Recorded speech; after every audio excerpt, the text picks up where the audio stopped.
I just feel like this enormous weight that I cannot get off my shoulders. And I have it since I was trying to be a Green Beret. It's like, it never left, dude. It never left. And as you recall from the last story, like when I left the Green Beret program, it was not on it wasn't because of me. It was because of people around me and decisions that I made with other people. I was doing good works while I was there. I was a good cop. I was changing tires, buying diapers and panties, and doing all the things, but I wasn't praying. I wasn't talking to God and everything. I just felt in that moment, like maybe this is God saying, like, I don't need you to be at rock bottom. You're good enough to keep yourself from addictions or from hitting rock bottom, but you're not bigger than me. If you're out there struggling, you need somebody to cheer you on, reach out, let me know. Let's connect, let's be friends, because you didn't serve your life in the military just to come out of it and not have somebody that will sit there and root for you, man. The powerful thing about who you are is you do have a story of always supporting people around you. And this community is very fucking small. I'm just going to submit myself to God. Like, I'm done doing all this stuff. I'm done running from God.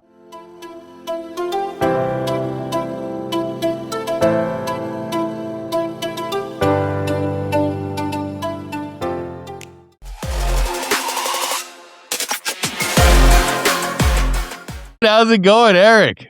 Good, man. How are you? Doing good, man. It's great seeing good people win, man. It's just awesome, dude. Like I didn't have anybody that was like I've had some great people in the course of this project, but I've just been blessed, man. I've always had people that are like, they want to see you win. They want to see you win. I think that's the greatest thing that we can start trying to promote and put back into veteran space. Can we all just win and celebrate each other? Can we do it? Can we all just be winners, man? Dude, I've learned so much, man.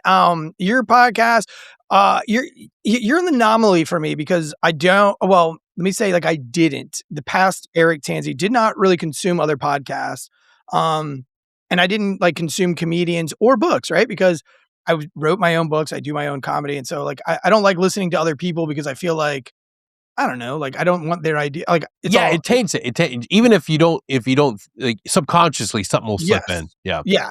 So, but like for you, I don't even know why I followed you back then, but I did. And then for whatever reason, you stayed in my algorithm forever. And Nice. I always was drawn to watch your clips for inspiration. And I think that was paramount old me to like prepare me for like new me right now. If that makes sense. Dude. So Yeah. I think you've been very instrumental in like your optimism and just the way that you do your platform. I won't say I was jealous of you because that's not the right word, but I had this sense of, okay, he's doing it right. Like that's what I thought I was when I started podcasting 6-7 years ago. That was my goal, was to make people just, feel better and feel happy. And he's doing it. He's doing what I wanted to do 7 years ago. And then I kind of found myself like more on the division train, right? Like I would get more motivated when there was division in my podcast because the numbers would go way up and the comments would go way up. You will be very successful if you tap into the hate metric. It's very easy. And it creeps in, dude. It really does. Because then it's like you almost convince yourself that you feel good from the device of like, yo, I got him today. Did you see how many are arguing? And like, really, that's not sustainable or healthy. No, dude, it crushes your. I always tell people, man, like, and this is I'm not targeting or saying anything bad to any creator out there, anybody that's out there in the space trying to carve out their own, place out there in everybody's algorithm. It is a known thing that psychology, we are drawn to powerful emotions. We're drawn to powerful. That's why clips are designed certain ways. That's why thumbnails are designed certain ways. If it evokes a powerful emotion, even if it's a negative emotion, it'll probably do really well.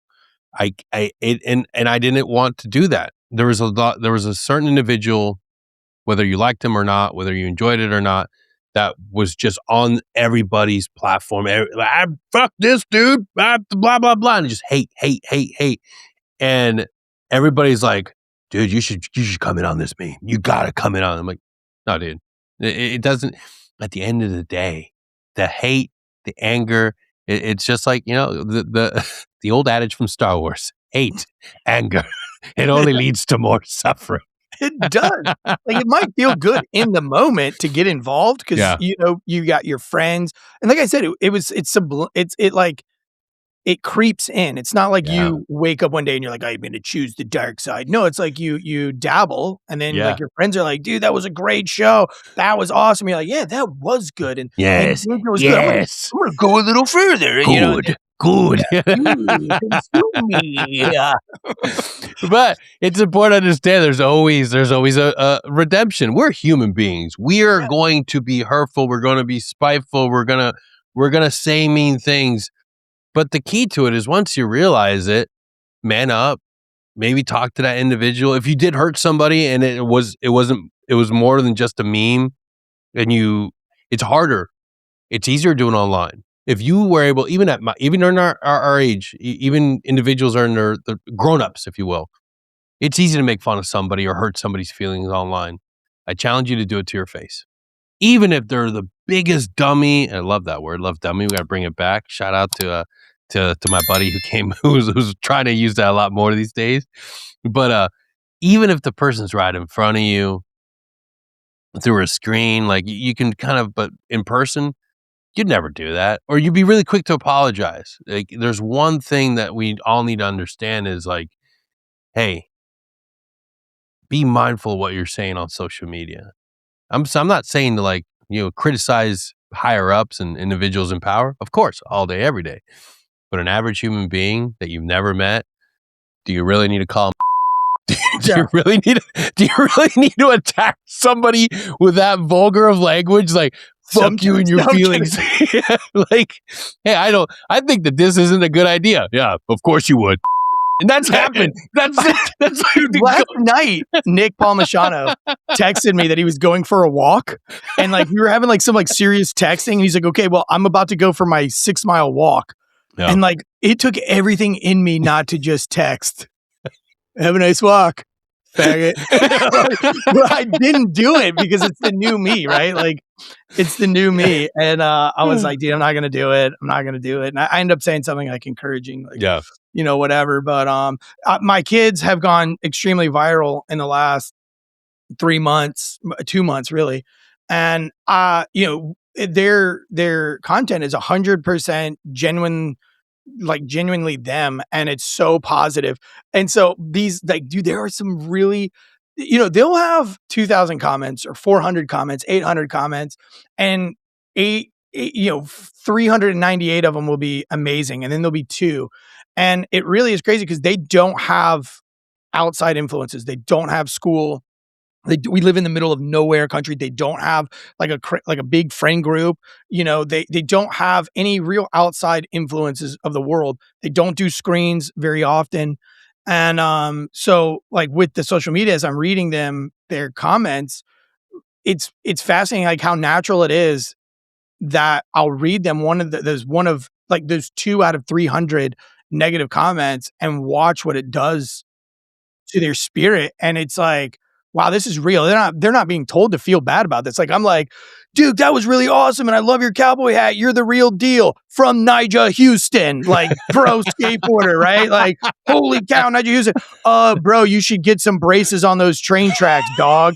And then you can just watch the life be like, what does that mean, Dad? I'm like, he's saying that your teeth are jacked up. He's like, my teeth are jacked up. And I'm like, oh, dude. But now I know like how poisonous those messages really are. Dude, I don't care who you are. Somebody slides in your comment section and hits you with something that you're super self-conscious about, you're done. You're done. You're done. I'm just like, hello, darkness, my old there's friend. People out there that you have to realize, and I explain it to them, and like I know now, after I went on the Andy Stump show.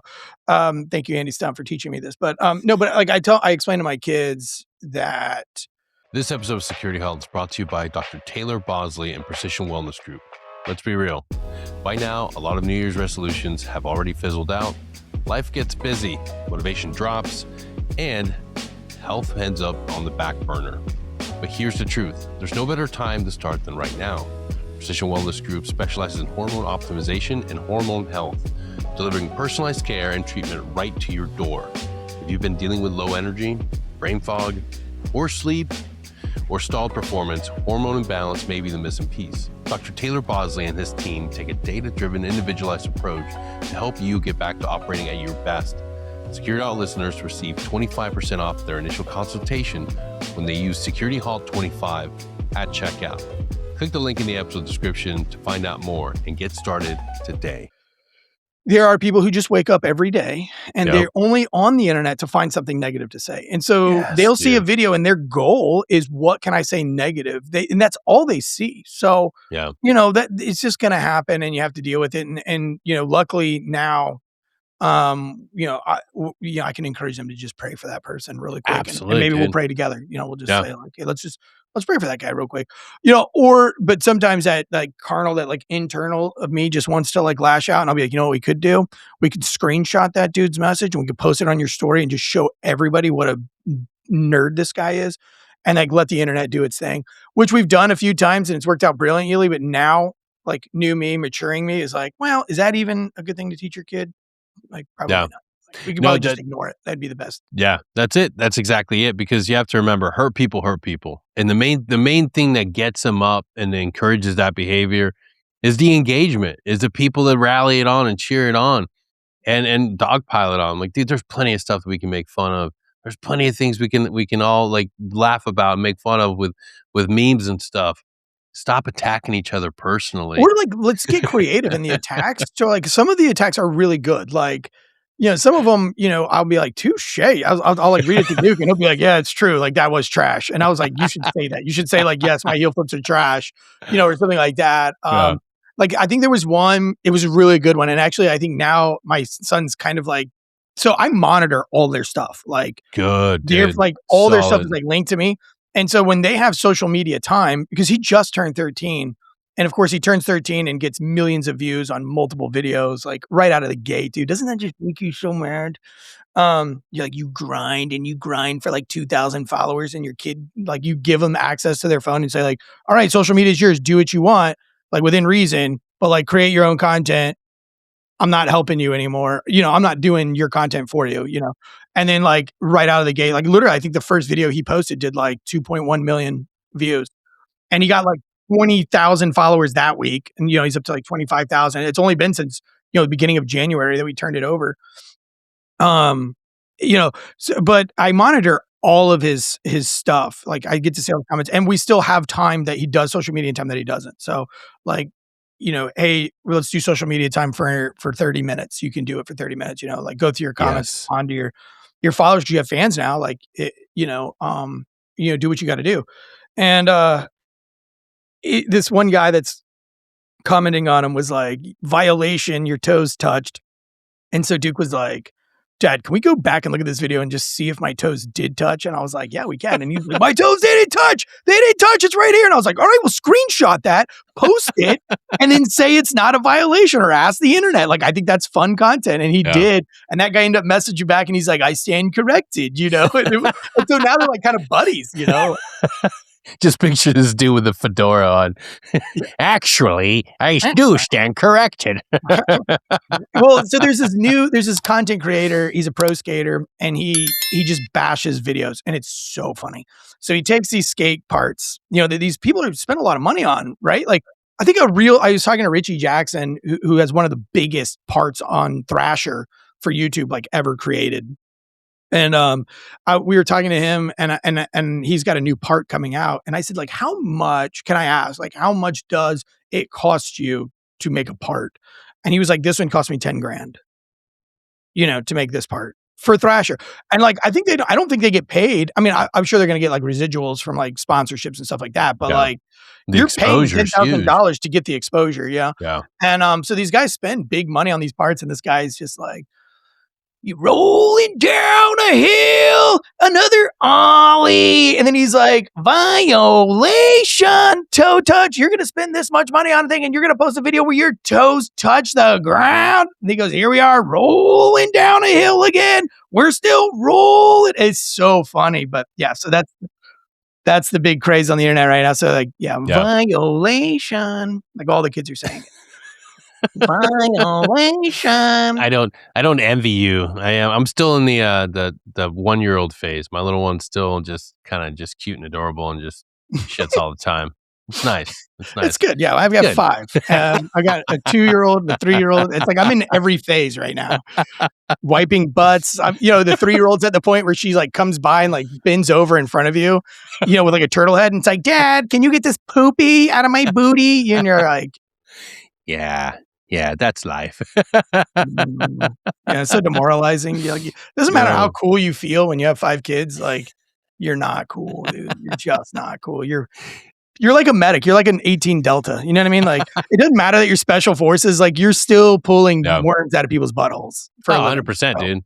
But that's like the greatest thing in life, though. I think that every man, and I know, but this is just my humble opinion. Every man should experience fatherhood and take up that mantle, man. It's I'm just with my first, man, and it's life changing.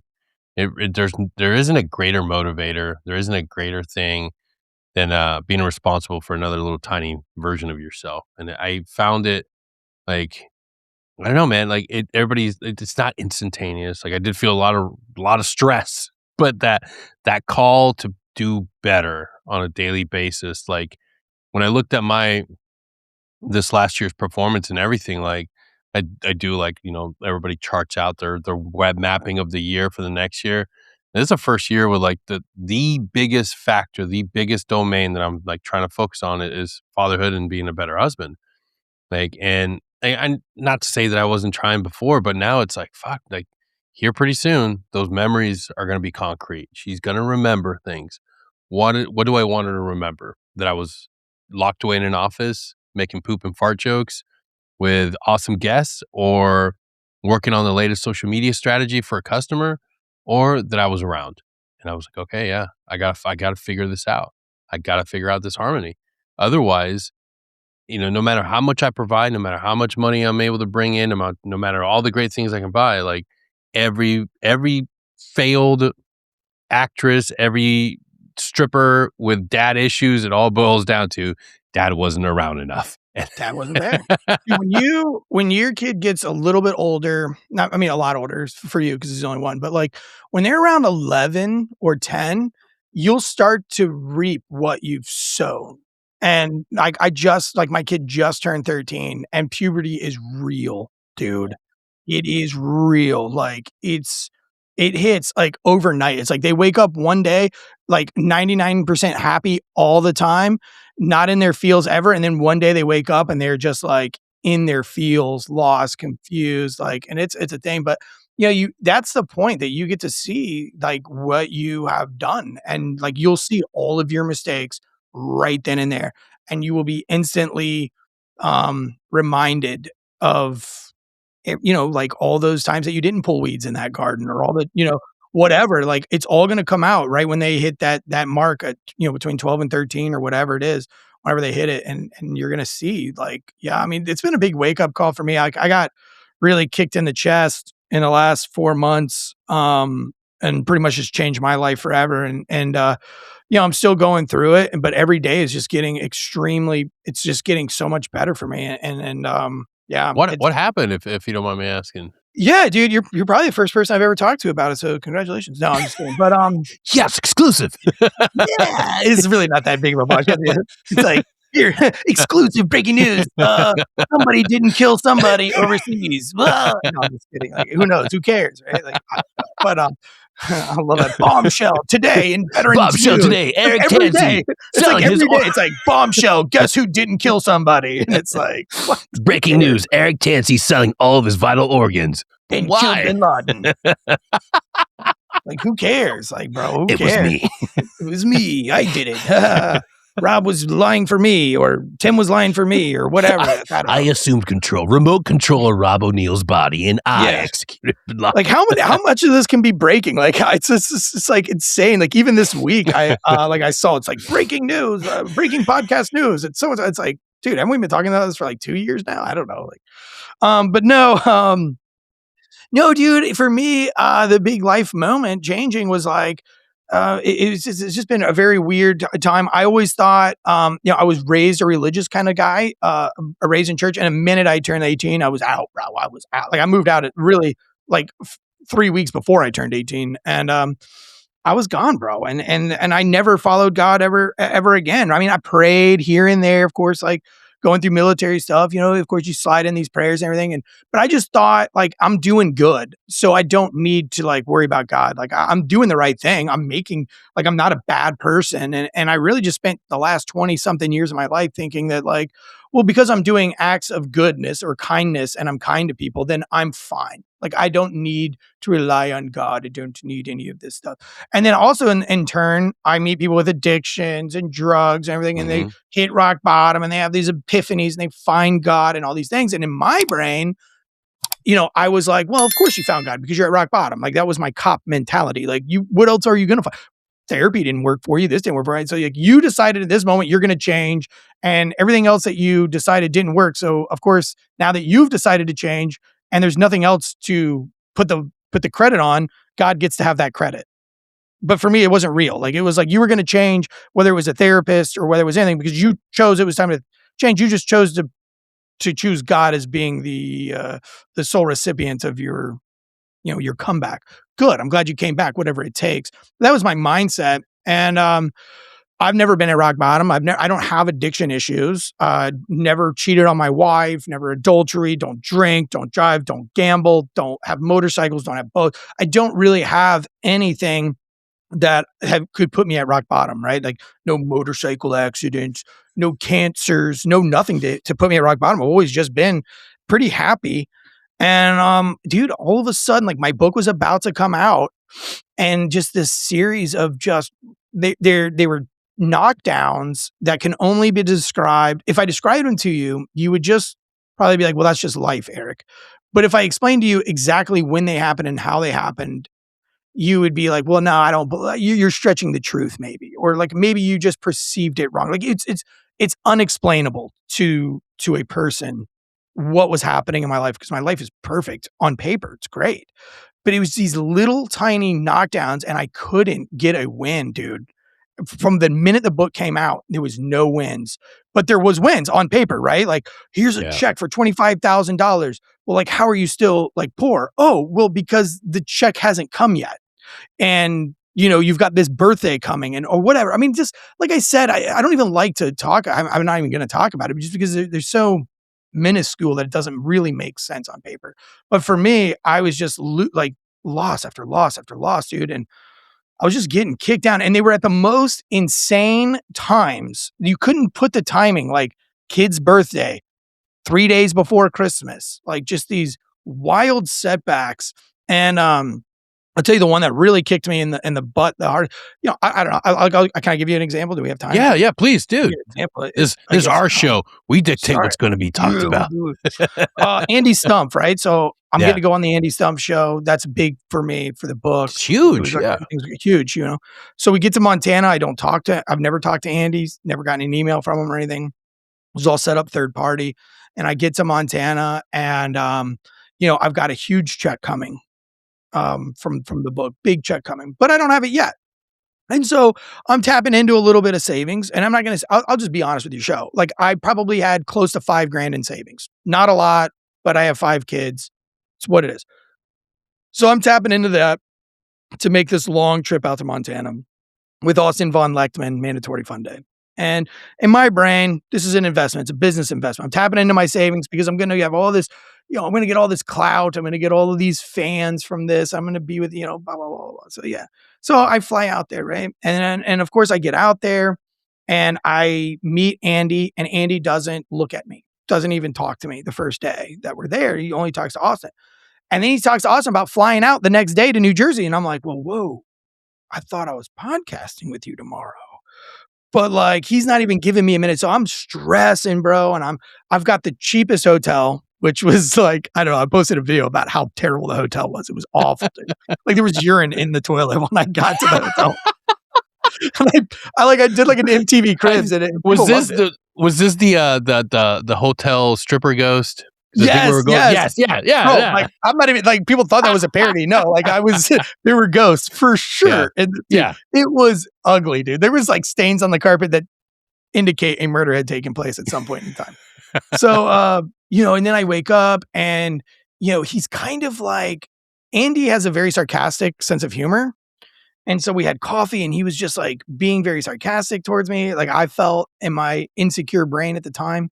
And so I called Nick and I was like, dude, I'm not doing this. I'm not going on this guy's podcast. Like this is like, I don't want to do it. And of course he talks me down and the podcast happens and I do it. And I do the worst podcast I've ever done in my life. This episode is brought to you by Pure Liberty Labs. Quality supplements designed to elevate your health and performance. Check out their full line of quality supplements, whether you're looking for whey protein, pre-workout, creatine, or a super greens drink. Pure Liberty Labs has you covered. Use my code SecurityHalt10 at checkout today.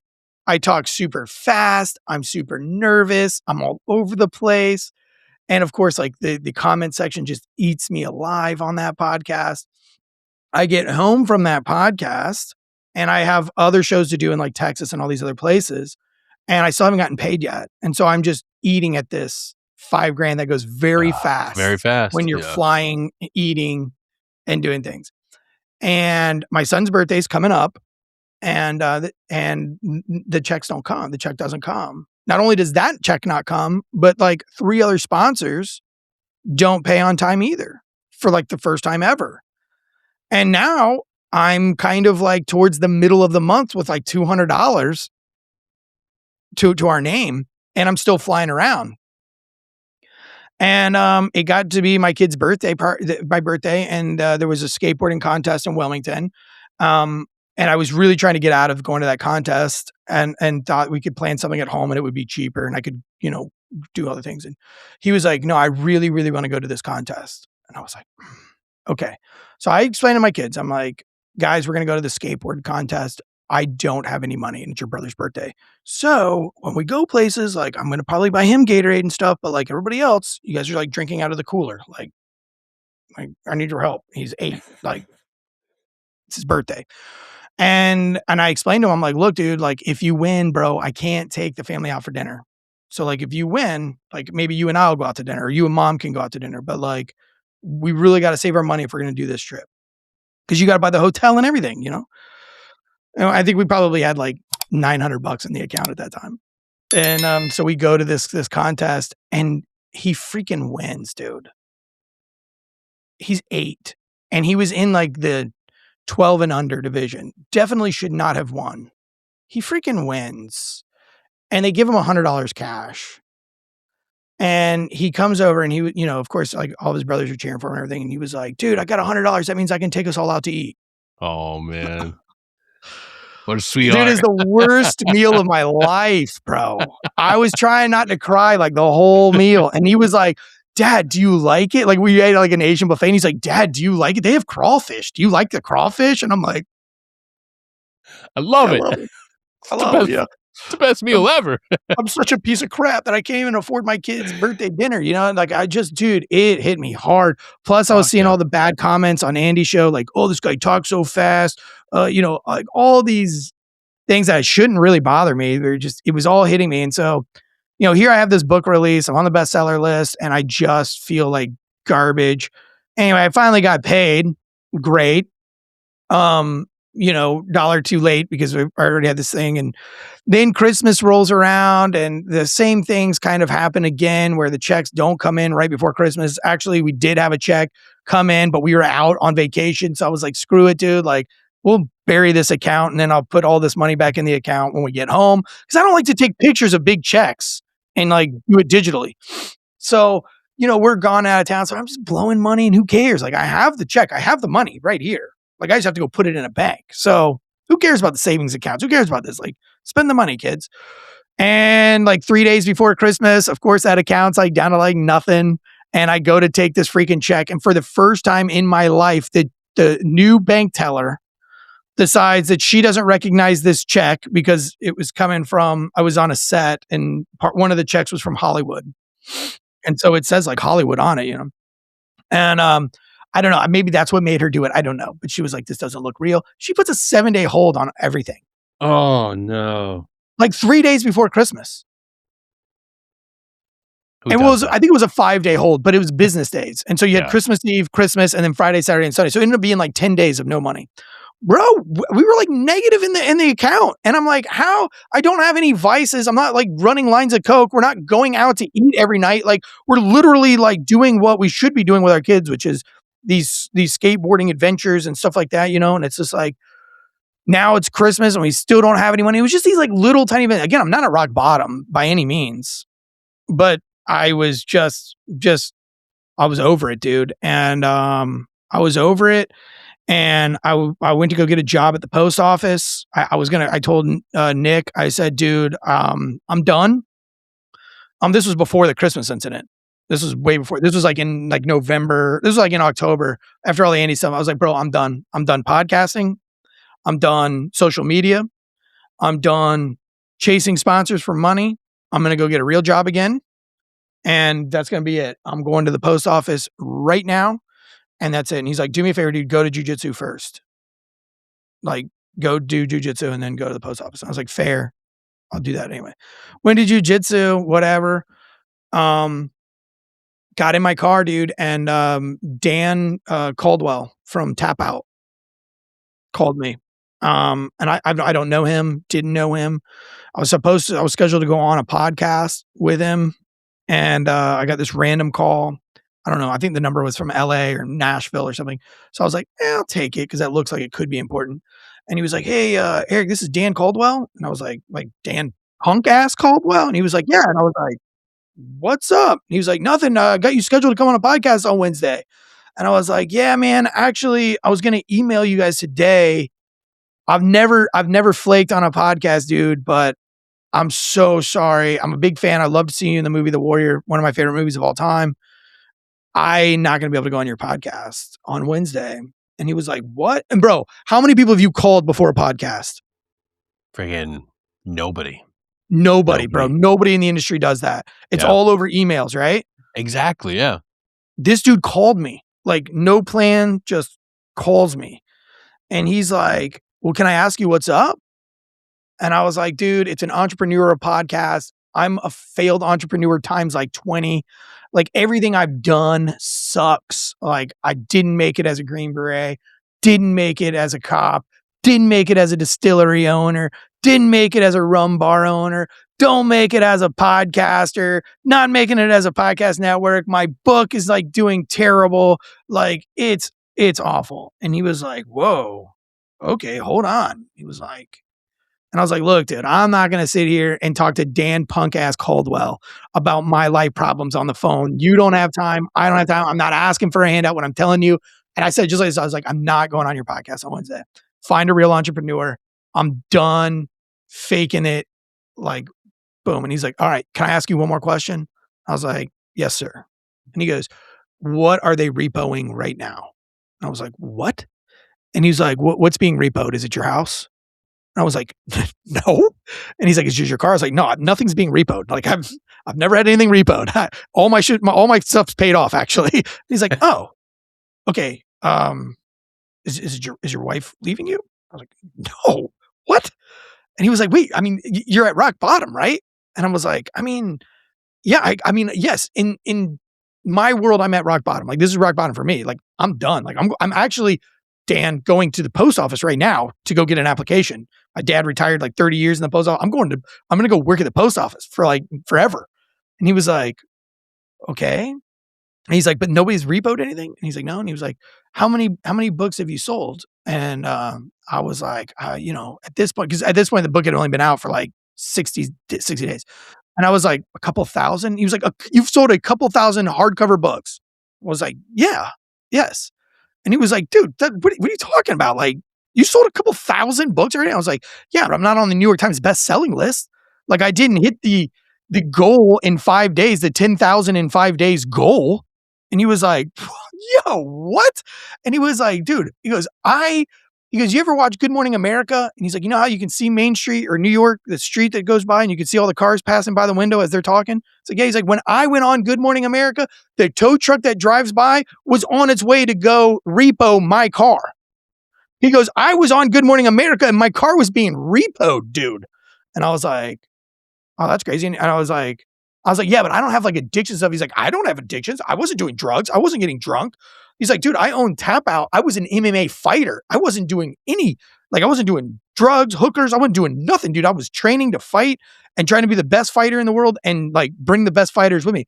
And he goes, bro, 4 years into Tap Out, I was living part-time on Chuck Liddell's couch. And by part-time, I mean, when Chuck had a girl over, I had to go find somewhere else to spend the night until, so nobody knew I was living on this guy's couch, And he was like, dude, you're not at rock bottom. Like, stop with stop with that. You're like being too hard on yourself. And dude, he ended up talking to me for like 2 hours, bro, like about like everything. And, we kind of got off the phone call and I called Nick and I was like, dude, did you call Dan Coldwell? And he's like, no. And I was like, so this guy just calls me out of the blue? And I didn't believe it. I was like, whatever, dude. No, I bet you guys set this up, like, because you knew I was in my feels. And I really didn't believe anything that Dan said. I went on his show. We talked about like parenting and stuff, and I faked the funk. Again, that was in like October, I think. And November came around, and I was just getting more negative about myself, feeling more like a failure, feeling more like a piece of crap, and just like regretting not going to the post office, like kind of throwing everything over his head. Finally, that Christmas thing happened. The check doesn't go through. And at this point, I'm like pretty much waking up every day grumpy now. Like I'm grumpy. I haven't even promoted the book. I haven't done a single podcast. I haven't done anything. I'm working for Ranger Up, kind of like half-assing it, thinking it's all going to implode on me because that's how my brain works. Is like where like this is like, manifesting catastrophe. Yeah. And I was just kind of buying my time, and then Christmas happened, and that it was just kind of depressing because I should on paper have tons of money and this should be the best Christmas of all time. And I have $0 and a check that's being held for the next 10 days for no freaking reason. And I end up having to call my dad for like the first time in like I'm 41 years old and I'm like, Dad, I don't have money to get gas to even like go to the grocery store. He's like, what? And I have to explain to him, I'm like, look, dude, this is what happened. Like, this is where, this is the money. Like, this is how much I have. They're putting a hold on it. He's like, and my dad's ruthless, dude, ruthless. And I'm expecting just for him to just be like, you moron, like, you're an idiot. You've got your family and let me see your bank account. I'm thinking it's just going to be crazy. And he's like, dude, I got you. He's like, I'm going to put $1,000 in your account. You're good. I was like, what? He's like, yeah, pay it back when you can. And I was like, you're going to give me $1,000. Like, dude, my dad doesn't give you $1,000. You know what I mean? Yeah. And he's like, dude, he's like, your family came here for Thanksgiving and like, you got the best kids ever and everybody's respectful. And like, dude, I get it. Like you're trying to get to the moon. And when you're trying to get to the moon, it's really difficult.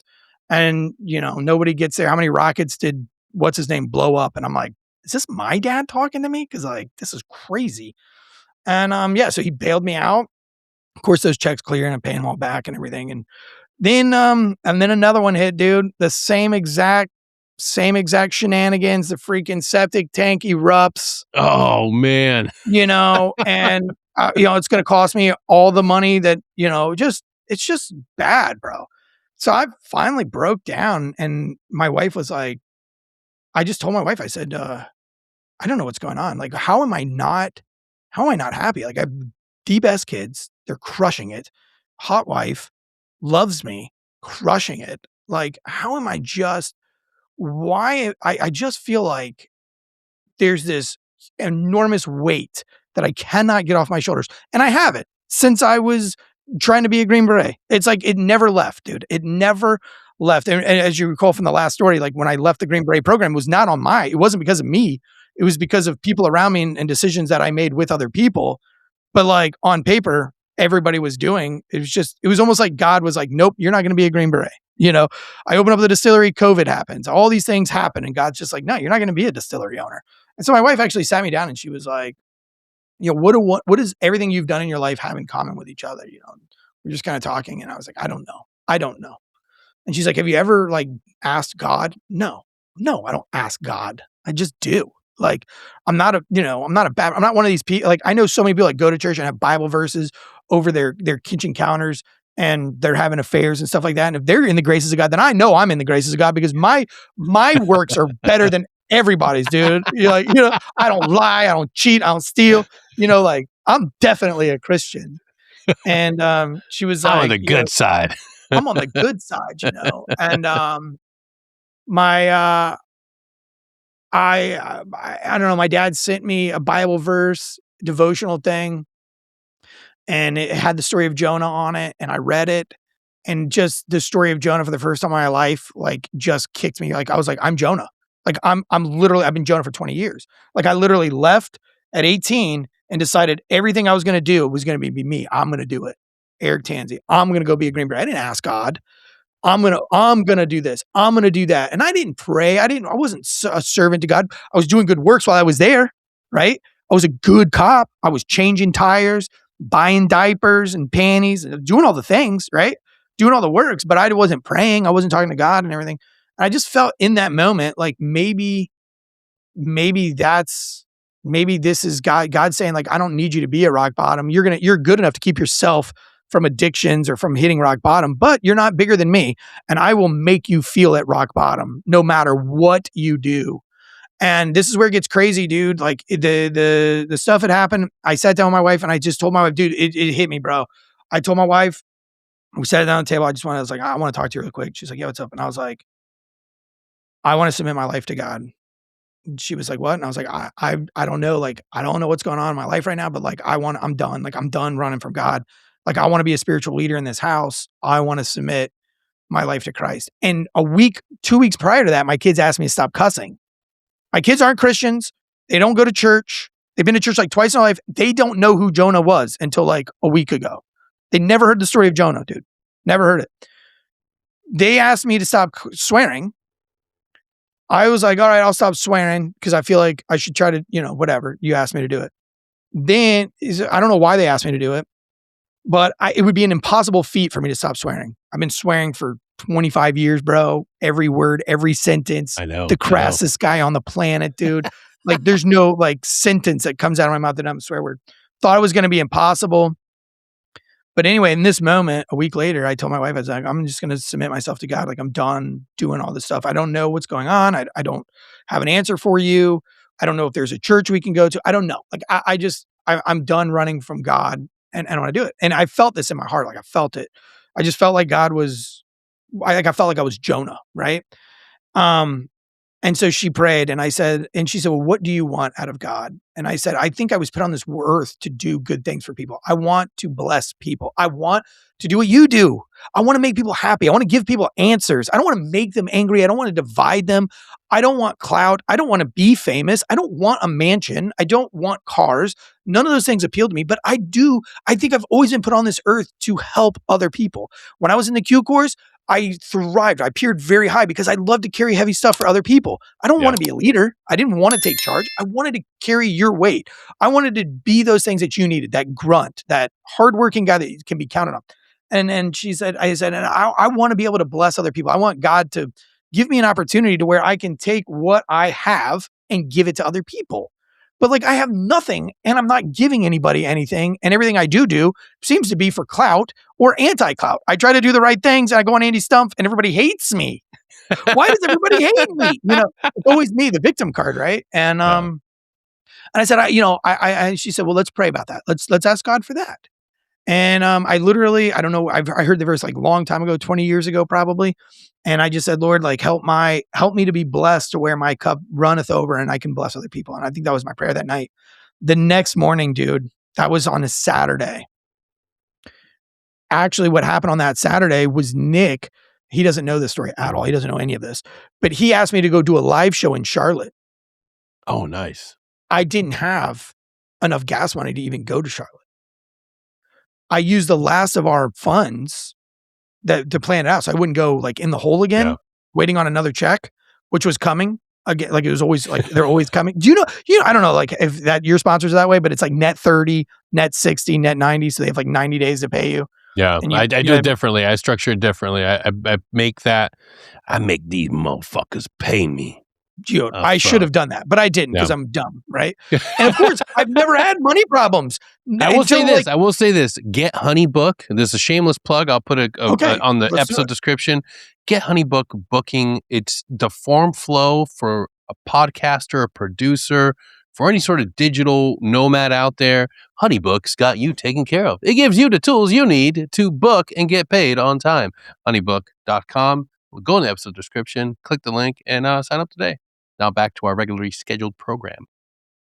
Dude, I'm going to check out HoneyBook 100%. But like, dude, and this is what's crazy, bro, is I've been doing this for like 6 years, like on a professional network with Drinking Bros. I've never been in the hole as much as I've been. And I'm like allegedly on paper have more money than I should that I've made in the past. So how am I not having any money? Like it was blowing my mind. But like I told you, like it was a Jonah type thing. It was like God saying, I have to break you down. And the only way for me to do this is by prolonging this money, making this, like giving you no opportunity. It was just, like I told you, like it sounds weird, but like for me, I know it doesn't. I'm a man of faith, God was man. like forcing his hand on me. And so anyway, I ended up going and doing this live show with Nick, and I used what was scheduled out to me. So I was like, all right, I'm gonna go do this thing for Nick, babe, but you're gonna have to rearrange our budget, take $60 of gas out, because it's gonna cost me about $60 to get there and back. Take $60 out and of the gas funds because I'm about to blow it. She goes, well, if you do that, we're going to only have this much to get you for the rest of the month, or we're going to have to go back tapping into like the savings account again, which is right where you don't want to be. And we just started this in the new year. So like, you got to make it happen. And I'm like, oh, this is awful. I'm tired of living this way. And like, I'm angry again. I do the thing, but I come back home. And of course, my wife and I have that discussion and we pray that night because I'm tired of it. I'm just done. I'm broke. Like that broke me. That stupid trip to Charlotte was like, $60 killed me. How is this happening? I wake up Sunday morning, dude. I get a call from Blake Reynolds, the influencer. He's got like 200,000 followers just on Instagram. I think he's got more on TikTok, whatever. But I mean, he's got the reality TV series Raising Reynolds. Great TV show because he adopted all those kids and stuff. Really cool guy. Had him on a podcast like 3 years ago. Haven't talked to this dude in probably 2 or 3 years. Bro calls me on Sunday out of the blue.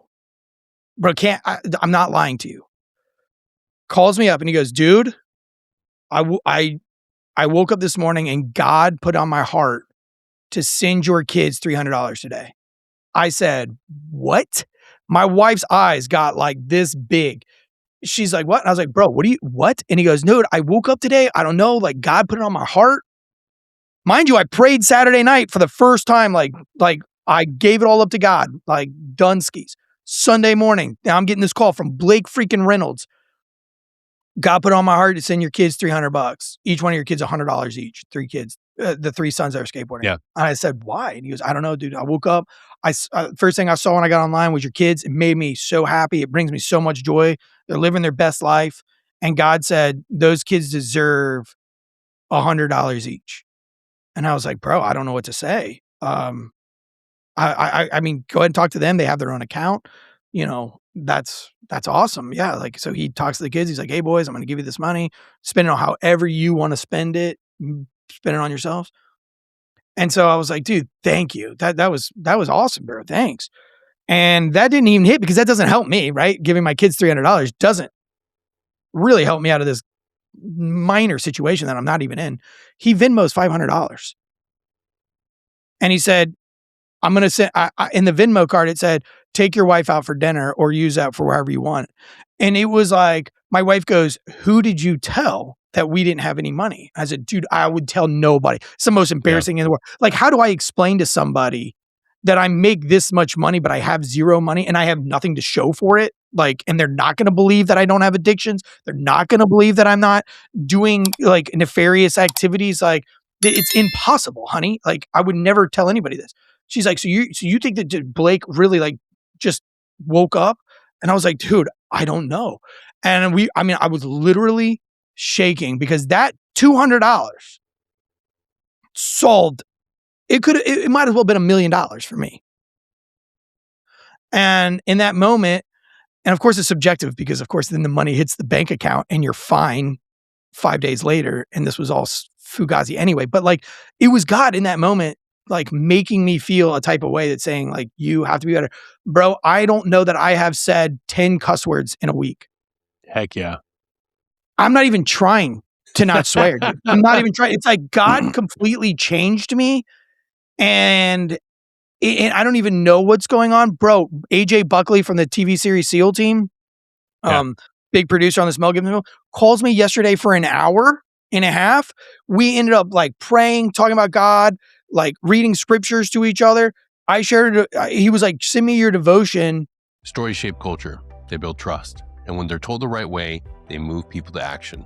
That's what we do at Security Halt Media. We don't just produce content, we create authentic, impactful, and purpose-driven storytelling for podcasters, nonprofits, brands, and leaders who are on a mission. For people who've lived real experiences and want their message to actually matter. From podcast production and video to strategic storytelling and distribution. We help you clarify your voice, elevate your brand, and connect with the audience you're trying to serve. If you have a story worth telling and a purpose behind it, Security Halt Media is here to help you tell it the right way. Click the link in the episode description to learn more today. Because he's on set right now producing this movie, and it's the first movie that he's the executive producer on. So he's got his own office. So he's been like FaceTiming me, and he's like, bro, look at this. And I've got a part in this movie too, which is going to be really fun. So yeah, it's been really fun. I've been on a couple Hollywood sets now, and they're really exciting and fun. And so he's like showing me, he's like, bro, I've got my own office, and it's cool. And I've become like really close friends with this guy for no reason except God. And he's going through the spiritual journey now that I didn't understand in November. He was trying to explain to me some stuff, and I was like, cool, dude. Like, that's great. Like, I'm glad that you have found God. You weren't there yet. You weren't there yet. I wasn't there yet, but like now I am there. And like last night, I mean, now it's like I talked to him for like over an hour of FaceTiming. And then next thing you know, we're like exchanging devotions back and forth, talking about and my wife is like, dude, look at like where you've come in 10 days. And you've been happy, you haven't been swearing, you haven't done anything. And I was like, dude, it is crazy that when God wants for me, it was like, God was just, it was like a total Jonah situation, dude. So I call it like the new me. I don't really know what it means yet, but I've woke up every single day, had a devotion with my children and my wife every single day at 8:00 in the morning ish. We get in a circle. It's a 5-minute devotion that my dad sent me on an app. And then we pray, and it's oldest to youngest. So on Monday it's me, on Tuesday it's my wife, on Wednesday it's and so like my kids have been praying for the first time. They're killing it. Like, I mean, today my son was like praying for homeless people, and I was just like, I almost like wanted to cry, because I was like, I didn't teach him this stuff. And it's been a really great 2 weeks. I don't know where it goes from here, but then you asked me to be on your podcast, and I'm like, wow, dude, this is great, because you're the first podcast I've really done in a hot minute, dude. Because I thought I was kind of done podcasting. Well, dude, I can't thank you enough for sharing that. And I will tell you, man, I didn't find my faith until I went through the worst. And like I said, like I've been more vulnerable with my faith as I've gotten stronger and more resolute in it. Proud Catholic, do my rosary, go to mass, try to get adoration. That's my number one thing. Go to adoration now in the new year every week. That way I can put that at the forefront, because I know what it's like to be exactly where you were describing it. There's been like 100% full transparency. There's been moments in this journey for me where it's like nobody values this. I can't. I'm not going to go towards a negative. I'm not going to do a breakdown video, because that's not what I want people to value me with.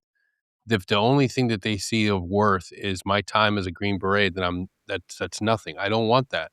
I don't want people to see me as just a Green Beret. It's something that I'm forever going to be proud of, but it does not fucking define me. And I'm not going to do the videos. And the sponsors weren't there. There weren't people rallying, but there's always been one group of dudes. There's always been the One's Ready podcast, specifically Aaron Love. Every single time I have been stressed financially, every single time where a freaking client falls through, I don't lock in that next show to produce. I don't get that the funding I needed to get that next tool so I could design or do audio design better. And I'm sitting there struggling with the idea of like, fucking nobody wants me. Nobody wants me on their fucking team. There wasn't people lining up at the door to come work with me or bring me onto their teams. What the fuck am I going to do? What am I going to do? I get a text message or a phone call from fucking Aaron Love out of nowhere, out of fucking nowhere. Aaron doesn't owe me that. He has no need to do that. But that guy, for some reason, God has always sent him the idea to connect with me. And I'll tell you, man, the greatest thing that I've ever been able to do was pay it back tenfold. Anytime I think that somebody is struggling or anytime it just pops in my head, I'm going to reach out. I'm going to be an absolute fucking advocate, and I'll be your only champion. If you're out there struggling, you need someone to cheer you on, reach out, let me know. Let's connect. Let's be friends, because you didn't serve your life in the military just to come out of it and not have somebody that will sit there and root for you, man. Like, and the other thing, Eric, the powerful thing about who you are is you do have a story of always supporting people around you. And this community is very fucking small. And one of my guests that I had come on is like, did Eric tell you the full story about him going through the Q course? And I was like, no. He mentioned what happened. He's like, he graduated. By all intents and purposes, everybody that was there with him, he's a Green Beret. He is loved and respected by everybody he went through the Q course with, man. That dude's solid. End of quote. People respect you, love you, and admire you, man. But we don't stop to reflect on that when we're focused on, I failed. Reframe that. No, you didn't fail. Life happened. Life friggin' happened. It didn't pan out. Okay, move on to the next. I have failed at so many friggin' things post-service. And I will continue to fail, and I will continue to step up and take a shot, because that's a real failure. When we stop trying, when we stop wanting to achieve more. You're a father to amazing kids, and you said it yourself, an amazing wife. Brother, that's an accomplishment. Right? Yeah. You and I are not America's Next Top Male Models, but we have wonderful wives. That says something. That says something. Even when I don't want to look in the mirror and believe in myself, I look at that woman. I look at the caliber of human being that she is, the amount of, just, she's fucking, I would never tell this to her face, never in a million years, but no, but like, I married somebody that is so far out of my league. If they woke up one day and was like, hey, look, I'm a fucking 20. You're a 5. I'd be like, yeah, you're right. Like, and I guarantee you have the same idea and understanding, but we're not gonna ever walk away from that gift, and we have to acknowledge that they chose us. They had a conscious decision. They chose us. So damn it, we have to believe in ourselves as much as they believe in us, because that's what we need to do to get to that point where we can see ourselves as the successful individuals that we know eventually we're going to be. But we just have to keep working and move forward. The proof of the concept is out there. The first iteration, the second iteration, the third iteration of great veteran entrepreneurs that are out there, if they can do it, we can do it. If they can achieve success, if they can be leaders in the nonprofit space, if they can be leaders and build empires in the coffee world and build empires in the podcasting world, why not us? Why not us? Why can't we do it? We don't have the fancy team right now or yet, but we could if we continue working hard, man. And I think that what I love about you and your story and what you're doing is you put your family first. In a world where that's become just absolutely impossible to friggin' find, you do that. And that gives me hope, because that's what I want to do. Like, this is great. But if I'm not championing my kids and being the number one hero, which is exactly what you're doing, why am I in this space? Like, that's what I want people to take away from this. As much as you say that I was an inspiration, brother, you're an inspiration to me. This episode of Security Halt is brought to you by Dr. Mark Gordon and Millennium Health Store. If you've listened to this show, you know how seriously we take brain health, recovery, and long-term performance, especially for veterans and high performers. Dr. Mark Gordon is one of the leading experts in neuroendocrinology and traumatic brain injury. He's just released his new book, Peptides for Health. Both the medical edition, Volume 1, and a consumer edition, Volume 1, are available right now. The book breaks down how peptide therapy supports brain health, hormonal balance, recovery, and resilience in a way that's practical and evidence-based. You can get 25% off the book by using code PTH25 at checkout, valid through March 15th. And For Dr. Gordon's proprietary health products, Security Halt listeners can receive 10% off if they use the code PHASE2P. Click the link in the episode description to find out more and visit Millennium Health Store today. Because fatherhood's about taking care of your kids and making them feel like they're the number one fucking thing in the world. And I have no doubt that your kids do that. The way that you champion your family, the way you put them first, that needs to be studied and emulated across the friggin' board, man.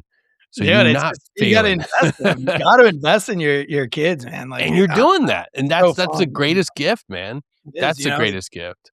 and, Hey, and it's being a parent is a lot of fun, you know, it's been really good, and it's important for you guys to do these shows, and, at the end of the day, like, for me, everything that I was doing was good works. That was it. And the good works made me feel good. So it wasn't like a selfless service, right? Like I was doing good things because when I did something good, it made me feel good about myself, or maybe it made me feel better than everybody else.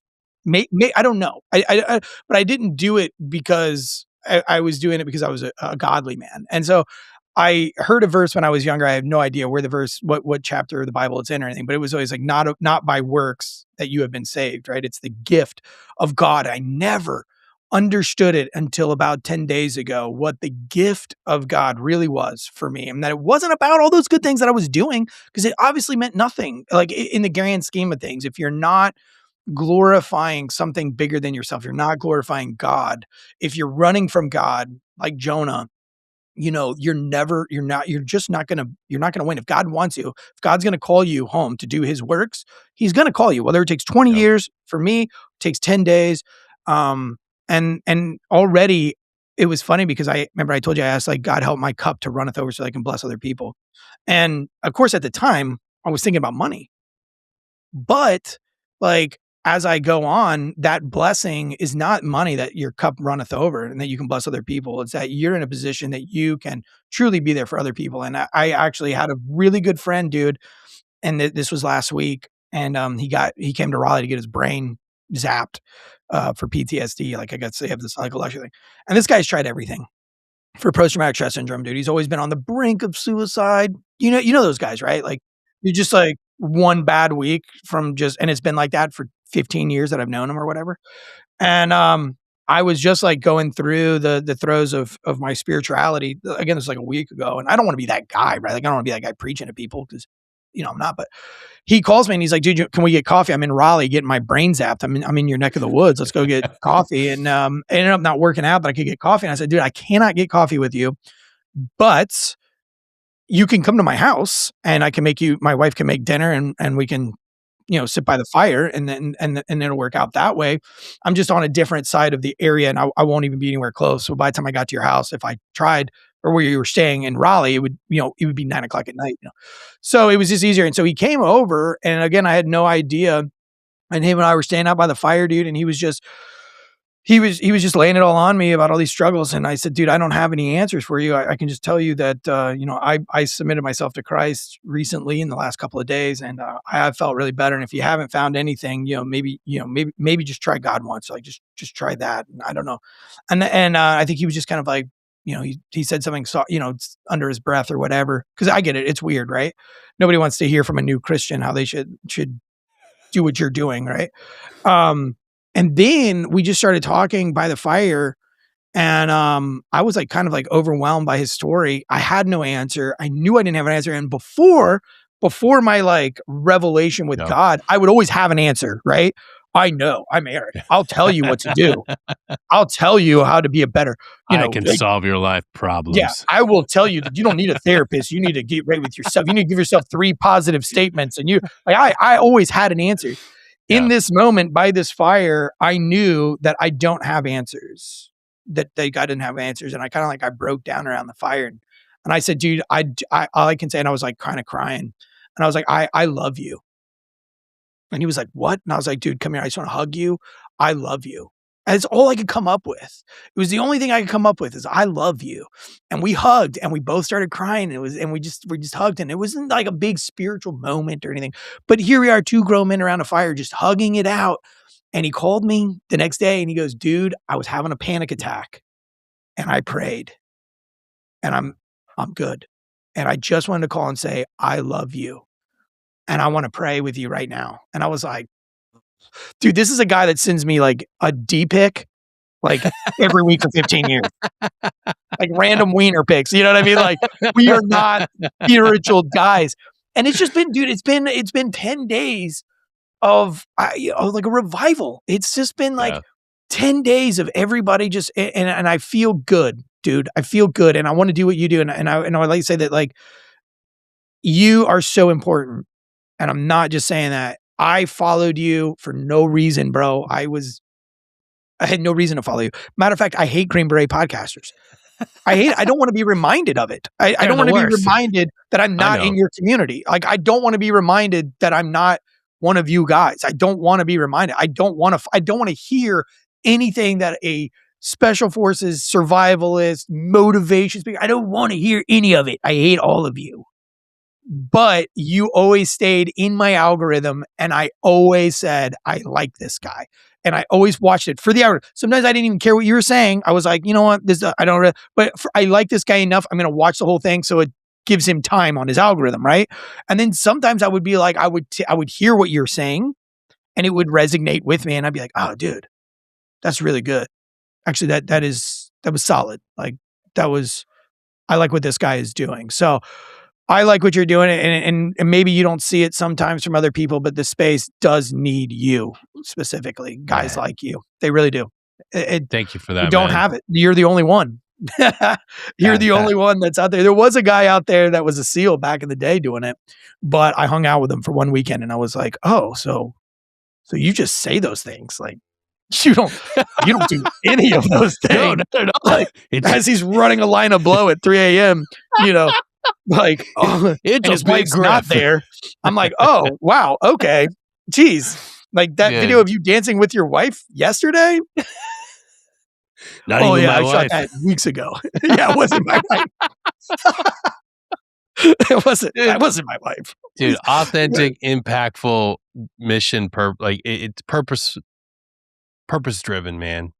I'm nobody. Like I'm not. I serve with some amazing people.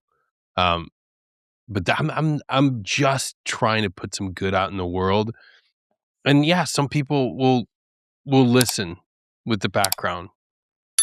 But the reality is once we get on the outside, we're all the same. Like the main thing I want to do is highlight transition issues, military issues, veteran mental health issues, and authentic stories like yours, man. And then be able to share mine. Be able to share that the mind, body, and spirit are three pillars that work together, man. And I was a broken dude for a long time, but the body was good. The body was doing good. I was able to not go through something, but then the surgeries add up. Then the deployments catch up. And then when the body fails and the mind's not working because of all the different things are going on and there's no spirit pillar, you're gonna go into crisis, man.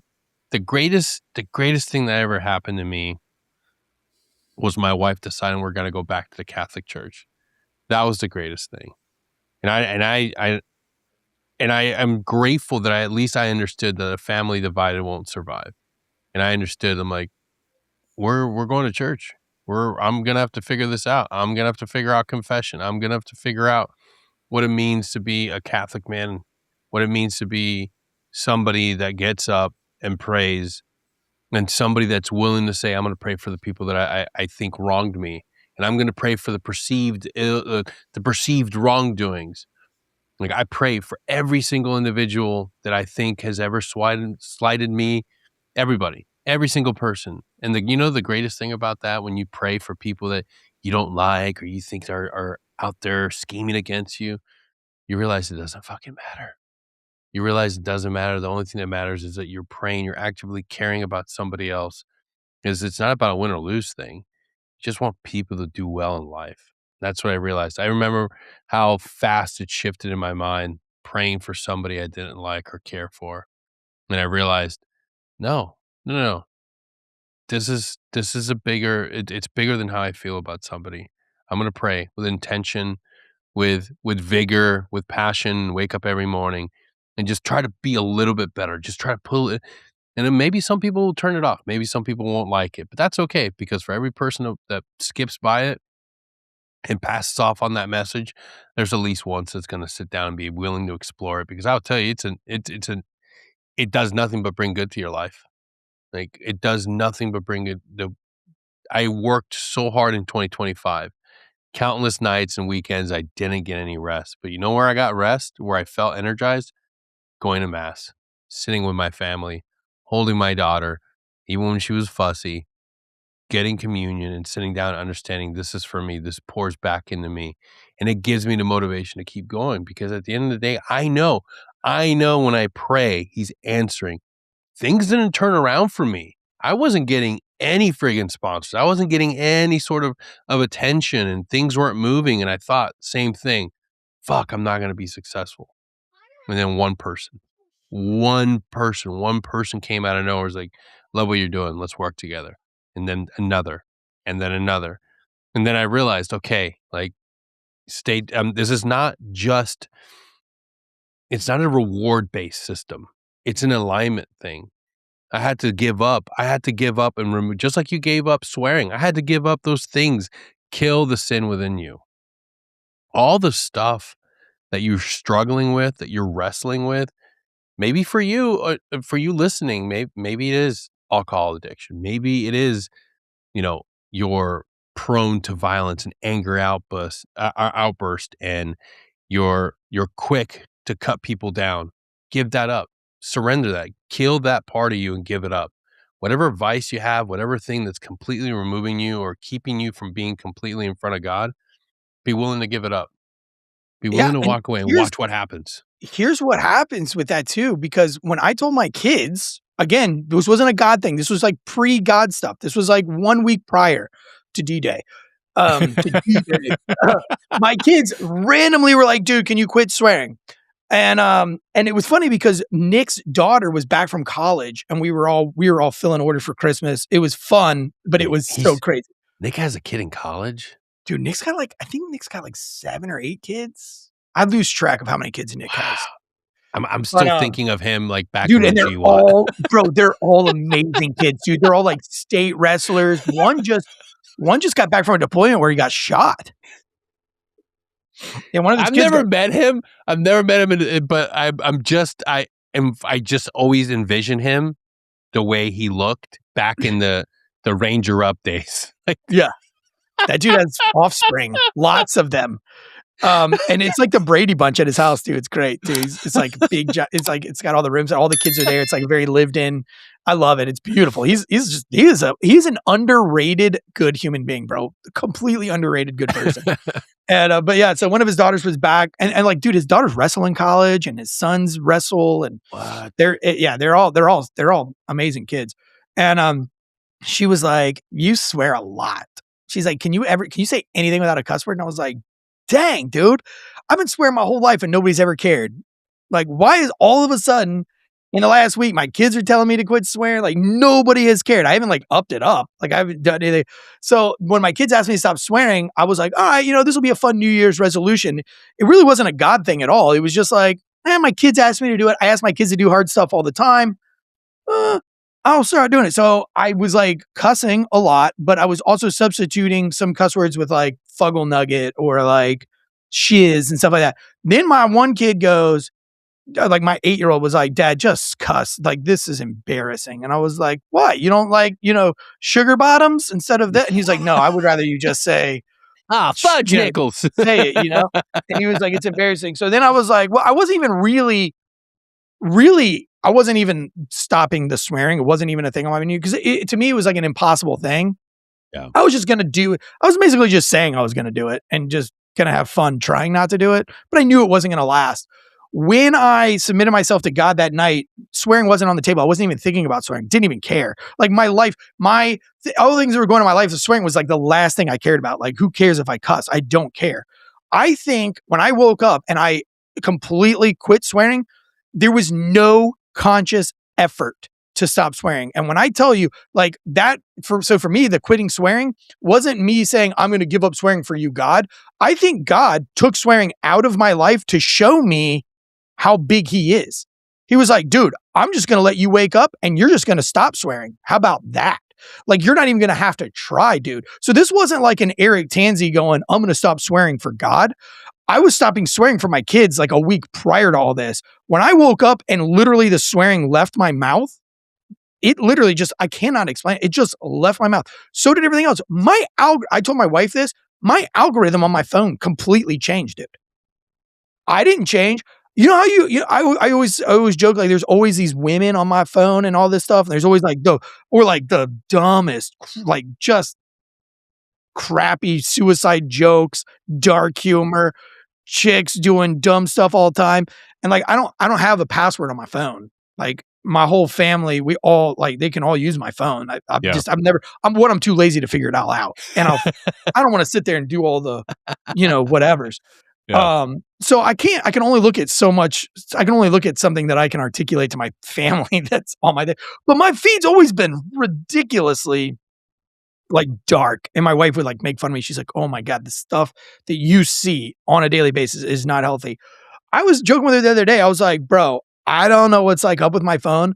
Scroll that Instagram feed right now. Like, just scroll it. Like, that's got to be a God thing, because like Instagram doesn't care. Instagram doesn't care that I'm not looking at like foul, ridiculous, stupid stuff. So I don't know, dude. Like, I just, like, for me, The same, dude. Same. Mine's nothing but now Catholic stuff and Warhammer 40K, which is pretty much the same thing. yeah. I actually had to work Space Catholicism. tournament at my distillery years ago, and it was so cool. I was like, these nerds wanted to do it, and I was like, I mean, I guess if you want to, they're like, we're gonna need it for 12 hours. I was like, what? Excelsior! You need my whole distillery for 12 hours? They're like, yeah, because we have to set up and break down, and the game itself takes like 10 hours. And I was like, Yeah. bro, they had like Oh, yeah. 200 people in there with these massive tables, and I just thought these guys were cool. They had people like painting characters, and they had all these booths. It was actually really, really, really cool. But yeah, dude. So like, now my thought process is that like diction might have seemed impossible for you. Like, you might be in a place like where I was with swearing, where it's like, okay, I can try to quit swearing, but that's probably not going to happen. I've been doing it for 25 years. I will tell you this. All I did was submit myself to Christ. That's all I did with my whole heart, accidentally. Like, literally, I just gave myself to, I just said, God, you are now in charge of everything. And I really meant it. I really meant that you're in charge of my life. And God did that. God took the swearing away from me. It wasn't an Eric Tansey event. I didn't have the will to forget it. Like, I can't even explain it, but dude, I don't think I have said 10 cuss words in a week. Dude, Isn't that crazy, bro? You're motivating me now. I'm gonna I'm taking that on. I It's don't know. one I mean, thing. like, it's I between think you it's and God. important. That's not me. Hey, yeah, I'm making it. I'm making it part of my life now. I'm You challenged me. brother. No, it's Challenge. important, man. You're tapping into something that I'm feeling it in my heart right now too, man. I'm feeling it. Because Yeah. if we make a commitment for how we speak, if we go back and look at there's a reason why it's called swearing. There's a reason, you know, I still slip up and say, GD, and my wife's really quick about that because, like, hey, it big or small, you got to count them in, and when you go to confession, you got to bring that up to the man. Which is like, it's one thing to talk to God. And it's weird. People always ask me about, like, being Catholic and you going in there and talking to your priest about what you've done. Like, isn't that weird? I'm like, at first it was. I had a lot of issues with it, and that's largely what kept me from going back, because anybody that's served in the GWAT, you have to think about the weight of all those things. All the minor things. You threw a The bottle thumb filled with drives that pee. we all shared. Oh yes, that stuff too. All that stuff has to be brought up, and that's one thing where I'm like, well, he's never deployed. Why would I talk to my priest about that? And I realized real quickly after sitting down, studying, and speaking with my wife, it's important to discuss and bring out all that stuff to really find that closure for a lot of it. And really bring yourself back to a place where you're at the right starting line to go back to receive communion. It's the best way I can put it for you. If you want to go in depth and talk about the faith, hit me up. I'll tell you why confession is important. But when I started being an auditor of my own behavior, when I started being like, hey, I can't consume this stuff. I can't talk like this. I can't say these mean, hurtful things to individuals. I realized I was living better. I realized that I wasn't being spiteful. I wasn't being mean and hurtful just because I was feeling something within myself and I wasn't lashing out. Because at the end of the day, you're gonna go talk to somebody about it. You're gonna bring that up at the end of the week. You gotta go to mass and be able to sit down in front of somebody and say, hey, I was hurtful to this individual. I was quick to anger and I said this, this, and this. No, you don't want to do that every single day. Because when you commit yourself to bringing that stuff up on a weekly basis or whenever you take confession, if you're bringing up the same things over and over and over again, that's kind Yeah, of a eventually. problem. Yeah, eventually you're gonna be like, "I see a pattern here." Yeah, Uh, and exactly, and I realized, like, just like you said, you he took it from you. There's a lot of things in my life that weren't making me a good husband, a good man, that I was willing to just push off and say, "Whatever, it's not bad. I'm not smoking meth. I'm not doing lines of cocaine." Okay, yeah, yeah, but are you really living your best life? Are you gonna continue kicking this can down the road, saying the same things over and over and over again? And you're talking to another human being that's sort of like your intermediary, your middleman to God, and he's sitting there with you. And even that has a little bit of shame and like, hey, I'm coming in saying the same thing over and over again. And he's saying like, hey, come on, man, what are you doing? There's not another tattooed dude in this church. It's just you, guy. I it's just know you. who We you know are. you. We know you, brother. You're like, "You don't know who I am," but he's like, "Actually, I know exactly who you are." Oh, yes, I'm struggling. Denny, I know it's you. Oh, no, it's not. It's me, Billy. Hey, Billy, man, today my name is Buck, and I have sinned. And he's like, "Nope, I still know it's you." Denny, Like, it's "Oh, clearly you. man." But dude, I would get so amped and so angry with myself that, you walk in and he's really quick to tell you, make sure you're using your low voice because I'm like, all right, I did it again. I did it again. It's the third time and I got to stop doing this stuff. It's like, lower your voice, guy. You're in there punching yourself. But You're like, "I'll tell you what, if I do it again this week, I'm gonna put a gun in my mouth and I'm gonna blow my own brains out. If I cannot stop swearing, I will." It's like, yo, dude, it got to the point where I'm like, I'm frustrated and I'm feeling frustrated because I think I'm making you frustrated. And it's like, no, dude, you just have to figure this out. You have to figure out how to kill the sinner in you, kill that's keeping you from coming all the way to God and being close to Him. And it's the little things, man. If we can commit ourselves to not swearing, that's a good challenge for me. I think I'm going to take that on, man. I think that listening to your conviction with that, it's easy to say, oh, it's just a little thing. But I think the little things matter. And I think if we really truly believe that the little things matter, we got to do what we can. I'm going to put it in my heart right now. Like, can I be a better version of myself for my family? Because what happens when you meet somebody high up in an organization and you want to be the best version of yourself? I've dropped a lot of swear words in key meetings. You know, I hate to think that that's what's limited me from being able to connect with somebody, a potential sponsor or somebody, but maybe it has. Maybe I've been blocking my own growth in certain endeavors because I can't be a better version of myself when it comes to speaking eloquently and actually using the English language properly.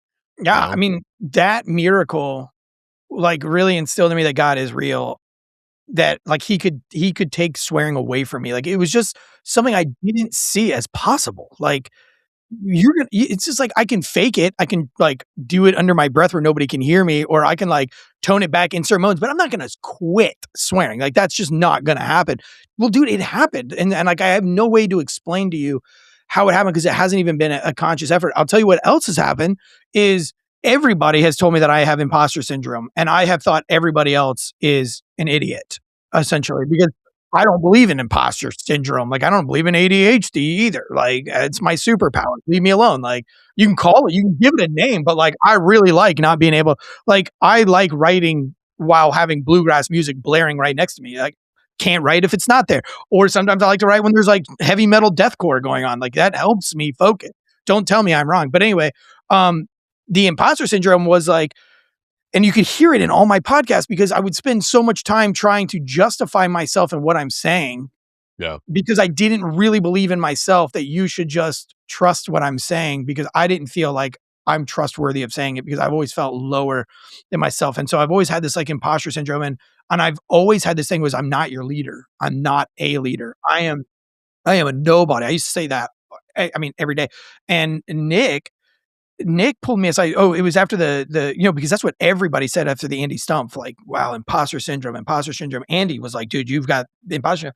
And I was like, dude, you guys are all nuts. Like, I don't have imposter syndrome. I'm just probably playing the victim card or something. It's like, it's probably some stupid thing that I'm doing in my own internal. And like, I'm just a piece of shit, blah, blah, blah, like that's what I was saying in that moment, and that was my attitude towards that whole thing. And literally in the last 7 days, has just been like, no, I'm a spiritual leader in my house. I'm a spiritual leader in my house. And what that happened was like, I had a conversation with my 13-year-old about being a spiritual leader. I said, dude, I'm the spiritual leader of the house, which means you're the second in command. You are a spiritual leader in this house. What we do together matters. Like what your little sisters and your little brothers see you and I do or participate in, it matters. Like we have to be spiritual leaders. We have to be careful what we call each other and what we say to each other and how we bring each other down in the household. And dude, we have literally been a different family in a week. And again, these are all things that if you would have told me 2 weeks ago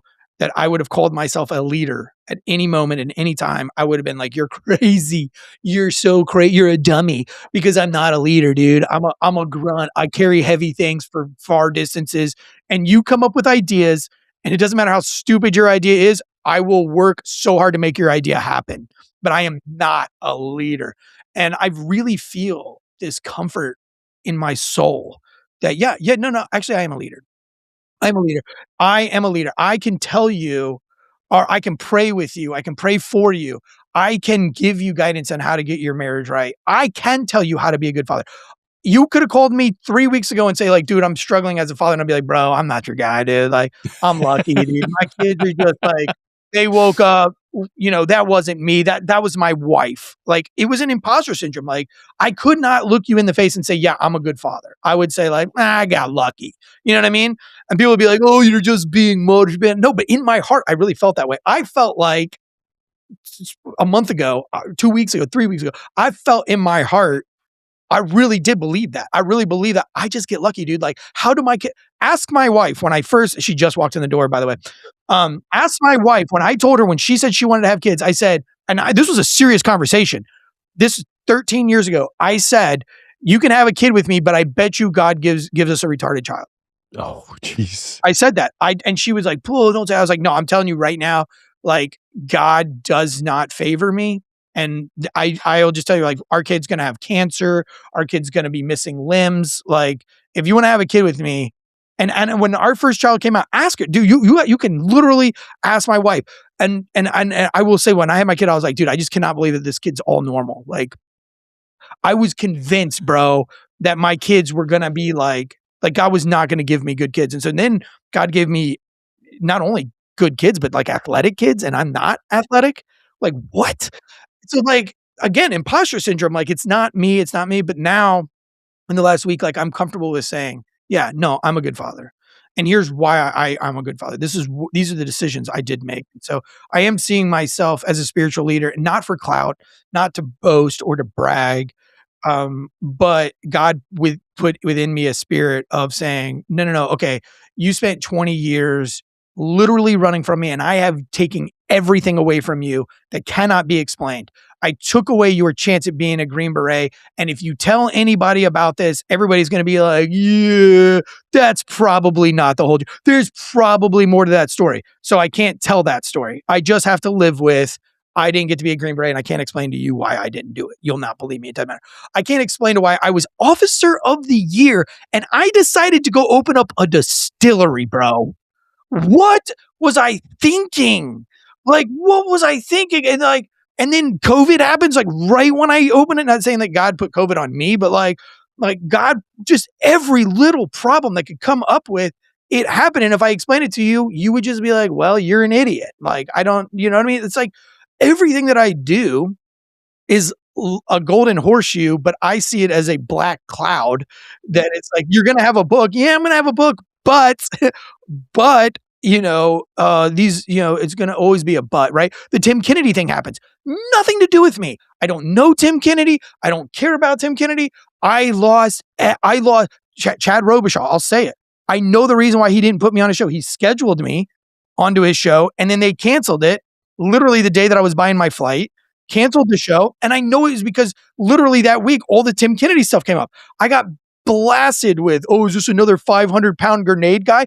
I don't even know Tim Kennedy that well. I've met him once. Like, I don't have anything to do with it. Like, Nick Palmisano was gracious enough to put me in front of Simon Schuster. Simon Schuster offered me a once-in-a-lifetime deal, but Nick had to put his name on the book. And Nick also went through my entire book and told me grammatically what would make more sense. He helped me work with an editor. So Nick didn't really do any of the editing. I mean, he did a lot of base work editing, but the editor, like Nick was a self-servant, servant, which I know he was with Tim's book. It's not Nick's story. It was my story. Nick's going to help you get your story out there. So Nick doesn't like say like, oh, Eric, you should say 500 grenades right here. No, what he says is like, hey, you should probably put a period here and that word doesn't make sense. It's not, he doesn't go and research all of your stories. He doesn't fact check all of your stuff. He's a very trusting guy and he would say like, hey, Mr. Tim Kennedy, who is a UFC champion, are these stories true? Like, it's not his fault. But anyway, God thing. Because of the Nick association with the book, everybody immediately said, "Oh no, get this!" And I'm kidding. And podcasts don't want to have me on because of this. People are calling me and asking me. Andy Stumpf brought it up about it was my joke. So all of a sudden, again, right? Only can happen because of God, right? Eric Tansey didn't lie in the book. Eric Tansey didn't tell a lie that they discredited, but somebody else did. And now you could say, well, now you're playing the victim card. You're pulling the victim card, but you can say that and you can believe that if you want to. But I know that for me, it was God saying, no, I didn't ask you to do that. I didn't ask you to write that book. I didn't ask you to be a distiller. I didn't ask you to be a Green Beret. You didn't acknowledge. You didn't ask me. You didn't come to me and say, God, should I be a Green Beret? You didn't pray while you were going through the Q course. Should I do this? Should I live with these folks over here? Should I do this? You didn't come to me. You came to me when you were cold and tired and you didn't know if your body was going to hold up and you said, God, give me 5 more miles in these weathered feet. You came to me then, but that's not, I didn't have those and plans for your life. And I never saw that until, about 10 days ago. And that's really where it was at for me. It was all these things that God said, one day, eventually you're going to stop running from me. And then when you stop running from me, guess what? All of these things are going to fall right to where they were. And our devotion today actually said that. He said the Israelites ran from God and they fled from God. And then when they decided to come back, God began to bless them again. And so, when they were fleeing from God, when they weren't doing what God wanted, they suffered tremendously. But the suffering stopped the minute that they came back to God. And it said in our devotion today that God will rectify what you did when you were wicked. God will rectify that. It doesn't mean that you're not going to atone for your sins or whatever, but truly in your heart, dude, you're rectified. You feel good. And I feel great, bro. I feel happy. I'm not upset. I'm not angry. Like now, all these things that my kids are doing that are great. I am like, I see the world differently. And there was no rock bottom. So for you guys that are out there, me, I was like, well, you're at rock bottom. You had nowhere to go. There wasn't a rock bottom. Like nothing got repoed. I wasn't losing my family. I wasn't dying of cancer. There was no rock bottom for me, except that my life felt empty and meaningless and void and the self-humiliation. If you read my book, I don't even know if I can go back and read my book because all I do is make fun of myself for 324 pages. I meant all those things I say about myself in that book. That's why that book is so honest. It is an absolute honest telling of how I felt about myself. I don't feel that way now. I feel like I was meant to put on this earth to bless others. And that's it. And so I'm going to start podcasting again because I've asked God, I've talked to God about it. But here's the thing, dude, I'm going to podcast because it's that one person that I can save. It's that one person that you talk to that I watch you, right? Like it's instrumental, dude. Like you don't know what God is doing through you. And if you're solely focused on my clout, on my numbers. So for me, it wasn't about money because I was making money. I made great money podcasting because I got to start with the Drinking Bros Black Rifle guys, right? So like I like it. I made money podcasting and I made a living at it for a number of years. But that money didn't matter because it was the numbers. Why are my numbers not here? What can we do to get better numbers tomorrow? Oh, hey, Eric, by the way, what you said about that shooting really made me think twice about my life, and I'm doing jujitsu now because I need to be a better cop. Okay, that's cool. Hey, guys, what do we need to do tomorrow to get more numbers? Like, hey, cool. Thank you for that message. But do I really care? Not really. I'm trying to prepare for the next show and get those numbers. That's my mindset.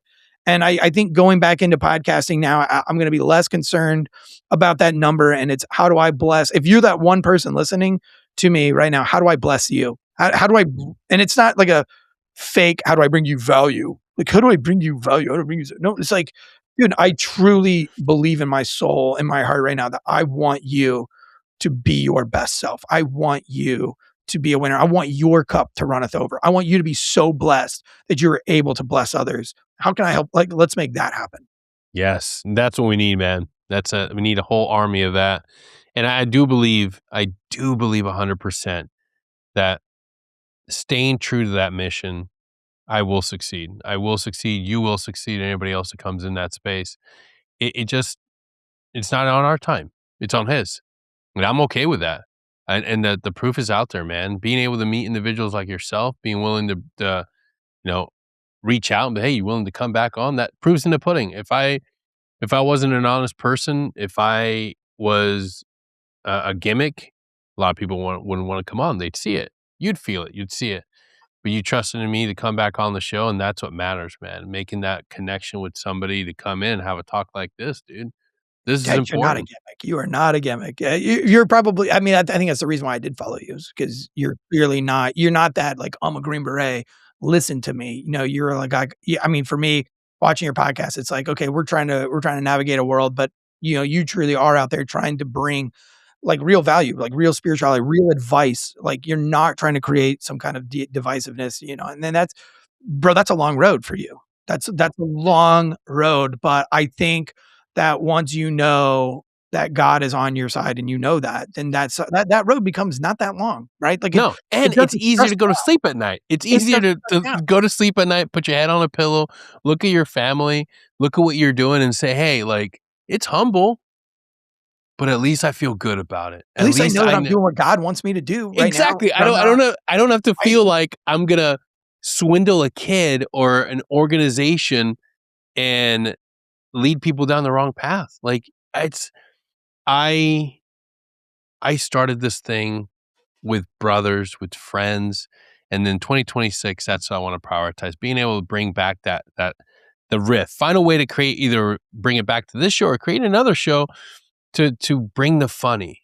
But this show's become bigger than what I originally wanted it to be. And it will stay the pure mission of just wanting to put good stuff out there to help somebody that's suffering, bring information, resources, and amplify the message of, hey, maybe you don't come to God today, maybe not tomorrow, but at some point, we're all going to come back to him. And I'd like for you to start today. I'd like Yeah. for you to make that effort. But if And not, it's I'm easy, still dude. going to be here. It's crazy, bro, because it's really it's so crazy because I am this guy. Like if you ask me to pray for me, like and podcast fans, there's one in particular, his name is Bosco Autry. That dude weaseled his way. This guy is like, and he'll probably listen to the show because he's a huge fan.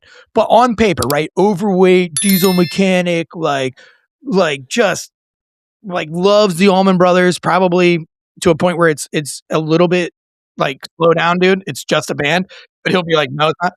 Like this guy weaseled his way into getting my phone number as a fan. He was like a fan for like 2 years, just always hitting me up, dude. Like always hitting me up. And I'm like, I hate giving people my phone number, dude. I Like do it all the time now. I mean, I do. Listen, I become a do it way problem. more than I should. I do it way more than I should. But Yeah. like for like Instagram fans, and so I don't know, like somehow this guy gets my phone number. And over the course of like 2 years, he would literally call me And I would be like, my wife and I would be like on our walks. My wife and I do like morning walks and evening walks a lot of times. And he would always call like on one of these morning or evening walks. And I'm like, oh God, let me just call this guy really quick. It's always quick. Thank God. He's always a quick talker. And I'm like, let me answer this. And bro, like he would just be like, yo, let me pray for you. And I'd be like, oh, I'd roll my eyes and I'd put it on speaker and I'd look at my wife and I'd be like, oh, and then, he'd be praying for me. And then I'd be like, all right, dude, that's so special. That means a lot to me. Like, thank you. And like, it means a lot to me that somebody cared, but like, I was so kind of like annoyed and just like, whatever. But now I get it, dude. Like I understand all of it. And I know that's cheesy, but dude, before No, we it's hang the up, truth, dude, can I man. just pray for us really fast? Yeah, heck yeah, dude.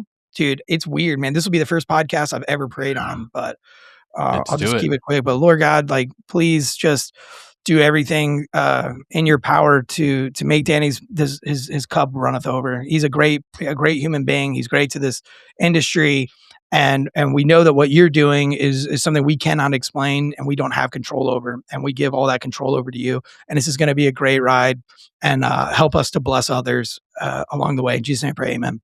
Yeah. Thanks, dude. I don't know what else to say there, but No, that was perfect, man. That was perfect. I just feel like, that guy prayed for me, and look, here I am 2 years Yeah. later, and I get it. So Prayers work, man. I get it. Prayers work. And but I can't let you go until you give Okay. us a little bit of an update on what you got going on Ranger Up. Because Cool. we GWAT kids, we grew up. We saw the first iteration of memes. We're that generation. We got to see and a young, dare I say, supple Nick Palagiano came into the world Ranger Up. And like I said, I still remember, I see that face like it hasn't changed. But I remember all the old skits, all the old memes, and then it disappeared. It went away. I didn't remember, same with Article 15, all those early veteran brands disappeared. They left us. They forgot about us with the t-shirts. And now one of them is back. How's this thing, how did it get restarted? How is it going? And what's the future hold for it? I don't. It's really wild. Again, another like it's just a wild journey, bro. It's been a wild journey. I never on my 2026 or 2025 plan did I ever think I would be on Ranger Up. One, I never even think I would knew Nick Palmishanos. When I had a book coming out with his name on it, was the world to me. But of course, the book came out in the same year that the Jim Kennedy scandal came out, and that phone call with Nick was, "I'm going to take my name off of the book." And I said, "What?" And he was like, "I'm going to take my name off of the book, and you can just we'll rewrite the contract." And you can just pay me a small fee for getting you hooked up with Simon Schuster or whatever you want to work out. I don't care. Just, I think I want to get my name off of your book. And that was huge for me at the time because we knew, he wasn't getting my name off the book because he was scared that my book wasn't true or not true. He didn't want to hurt me. And that was really cool. He didn't want to hurt me. And I said, absolutely not, dude. Like, I don't roll that way. Don't care. I've never cared. It's always been about my homies for me. Ride or die, brother. Put that name on the book, bro. We'll sell these C's together. And then not only that, but I got to see kind of the brokenness in Nick. And it was just veteran to veteran. It had nothing to do with religion or anything. But, I was like, okay, well, he's a guy in need. He's helped so many veterans and he's really got nobody there helping him. So I was just trying to like just be his friend and help him out through this. Cause dude, Nick's a good person, bro. Like, I don't know if you ever met him, dude, but never met him, never had the pleasure. Wow. He's the real deal, dude. Like I've never met somebody more real in my life than Nick. Nick's never had a bad day. He's never been grumpy. I tried booking him for the Asset Mindset, one of the other shows that I produce. But in my mind, I didn't realize when I was trying to book him, it was right in the middle of all this stuff. I was just going down the list of like veteran entrepreneurs and veteran leaders. I'm like, because my big thing is like, if you're on my podcast network or like my little media company, like I need you to be big. I need you to keep getting numbers. I need you to go after. I'm like, let's bring every leader in the veteran space. I'm like, Nick Palagiano. I'm like, send an email. And he replied back. He's like, hey, can we just forecast this a couple months in the future? I'm like, oh yeah, sure. And I'm like, I come back to that email. I was like, oh, fuck. Yeah. I should have. Yeah. He was getting burned, dude. And not only did he get burned, but some woman on LinkedIn decided to go after him. And it couldn't be more further from the truth what she's saying on LinkedIn about him. And people are just like hook, line, and sinker, like responding to her comments. And they're like, all of her allegations are just not true. But anyway, it's just he was going through the ringer for a hot minute. And it's so sad because Nick's gotten so many people famous. Like he's putting so many people on the rock. Like, I mean, he put Tim Kennedy out there. He got Tim Kennedy involved in UFC. He did all, he was a big part of Tim's success. And then of course out of that came Matt Best and all those guys. They were all working through Nick because Nick was the only one making GWAT t-shirts that we all, I mean, I sent Nick a picture a while ago of one of my old GWAT. I mean, that was the first veteran shirt I ever owned, was a Ranger Up shirt. It was so cool. It was like, do I walk through the valley of the dark? I will fear no evil because I'm the darkest man in the valley. We all did. I remember I had those t-shirts when I was in the 82nd. Those things until then. Dude, it was the very first big company, and it's easy to forget, and it's easy to align with tribal mentality when these big things flare up. We have to be willing to separate and look at the facts and be willing to say two things can be true. We have to be able to say, like, hey, this person has done a lot for the veteran community. A lot. Like you can't remove that. You have to be willing to look at the individual. Saved lives in the veteran community. Literally. And be able to at least understand that, like, hey, at the end of the day, we have to be able to look at the lived experience of that individual and what he's done for people. I do not see that as a broken person. Like, I'm not talking about on a spiritual side because this was past Eric.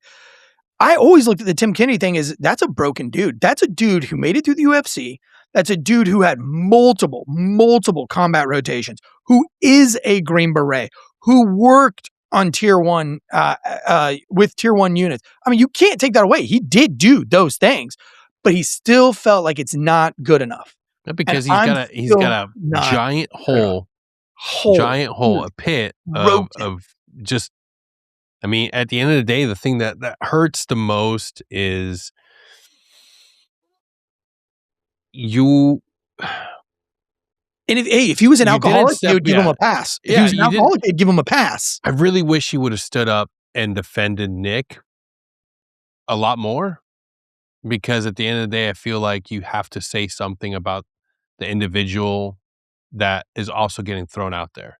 Well, I don't think the repentance has happened yet. Yeah. I don't think Tim, I don't know Tim Mello well, but I know that I know that me going through what I'm going through right now, like I know that once you have changed and you have really changed, you're going to go back and you're going to call those and you're going to make things right. And that hasn't happened. So I don't know, but like if he was an alcoholic, nobody would care. Like if he got busted with 10 DUIs, nobody cared. Nobody would still care. They would still be like, yeah, he's still awesome. I'll still buy his shirts. But like he lied about his military service. That was an exceptional service to begin with. And all of a sudden, like that's where we draw the line. So like your buddies can lie to their wives and cheat on them and they'll get a pass. But if a dude lies about his service, like that's unforgivable. I don't know. Like for me, I think that's a little bit harsh.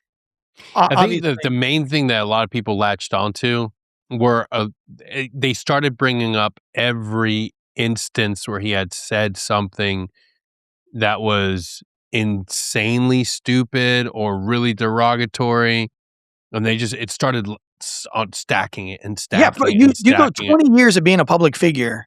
What are you gonna get? Yeah, and you're gonna say some like audacious, crazy stuff. And I mean, some of those things are taken out of context, like the 500 grenades or whatever, the 50 grenades in a rucksack, like completely out of context. Like it's obvious in the book that is an exaggeration. You know what I mean? It's obvious that he didn't put in, like, who cares? Like that, the fact is, did he probably throw some grenades on that trip? Yeah. I mean, I'm sure he did. I'm sure he threw one or two, but like that one was like one of those ones where it's like, you got to give that one kind of a pass, but like everybody holds on to that one. But, and the Purple Heart stuff, and it's like. The one thing that did stick with me is I served with the one of the commanders on there, and Kevin Key is an amazing individual, such grace in a leader, wonderful human being.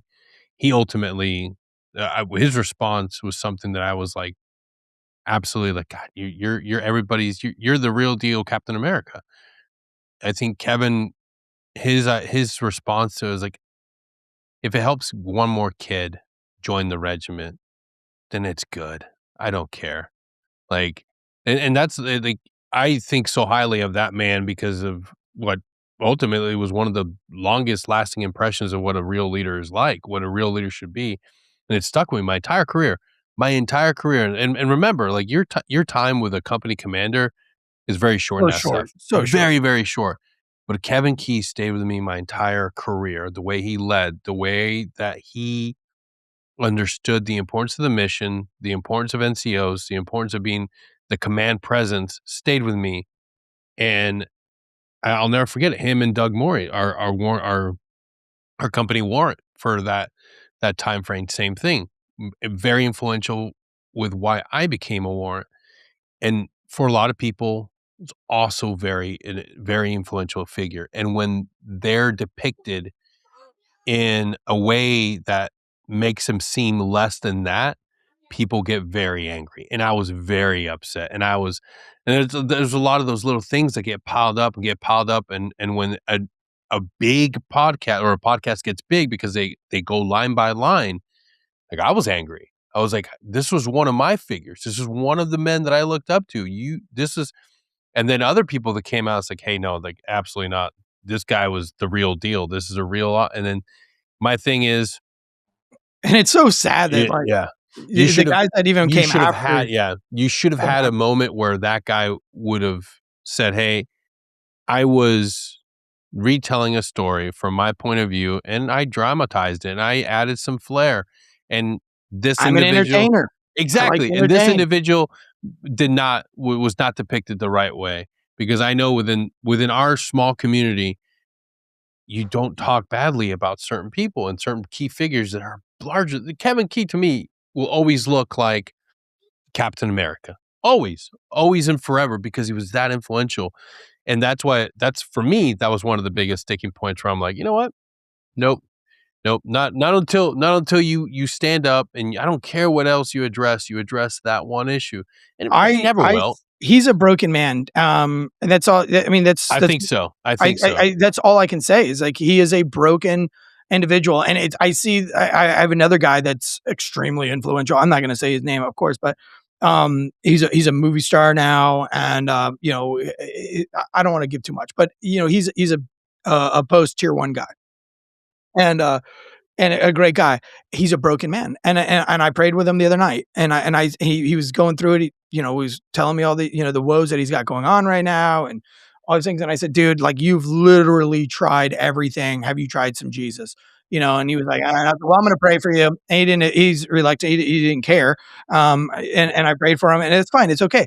But I don't see him as all the things that he's doing stupid right now. I don't see him as an alcoholic. I don't see him as a drug addicted individual. I don't see him as a womanizer. I don't see him as whatever he might be doing right now that's just off the rails insane. I don't see him as that person. I see him as a broken man. Like, and that's the crazy thing too. That's the virtue signaling that's going on in the veteran community right now. It's like, oh, if you're suffering PTSD and you're going to stick in a gun in your mouth, we love you. If you're suffering PTSD and you hate yourself so much that you have to lie about your service, you're a piece of garbage and you should go to hell forever. Yeah, and no one's stopping to say that the two are very much in line with each other. No one's saying like, hey, like there's a cry for help. Somebody needs to be there. Broken, dude. He's broken. Yeah. And so like, for you, like Tim Kennedy talking bad about that commander is like this other guy drinking and driving for me, right? Like it's just as stupid, it's just as bad. It's hurtful, it's wrong, but I don't see him as just this raging alcoholic POS. I see him as this is a broken man that needs help somehow. And it's of course it's his responsibility, right? It's his responsibility to find that help. All I can do is pray for you. All I can do is lead you to the water. Can't make you drink it.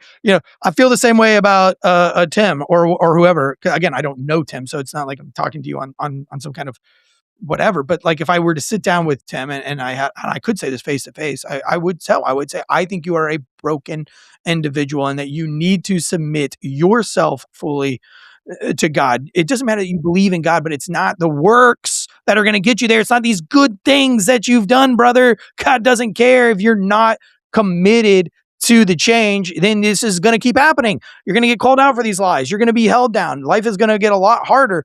And you can still say like, I'm still doing good. I'm a good dad. I'm still good. Like God doesn't care. He doesn't care. That's what I was doing. So I see Tim as that. Like I see Tim as me ish. That's how I feel. It's like, bro, like you can't just keep saying, well, yeah, but I did a lot of good. No, it doesn't matter. It doesn't matter. It's not the good deeds that you've done. It's, that you've made real change in your life and that you've changed. And I think when Tim does do that, he's going to get that God, like the Israelites, he's going to grace him. He's going to bless him again. Right. Like you've coming back.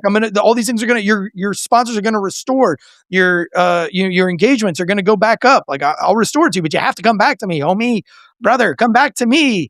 That's what I would tell him. But Nick, he is a spiritual guy. He is a good guy. He raises his family right, and he's going through some rough patches, but it doesn't bother him, dude. He's never grumpy. He's never grouchy. It doesn't dissuade him of helping out. And dude, he'll take every phone call. That guy, him and I have been talking about work addiction and this is before my spiritual time. This is before spiritual, dude. Yeah. This is not spiritual Eric talking. This was like 6 months ago, Eric talking. I'm like, bro, you are addicted to working, bro. Like you do not stop. And it's working to help other people. And, but he's just one of the best business people I've ever met. And just the way that we work customer service and how he put me in charge of customer service.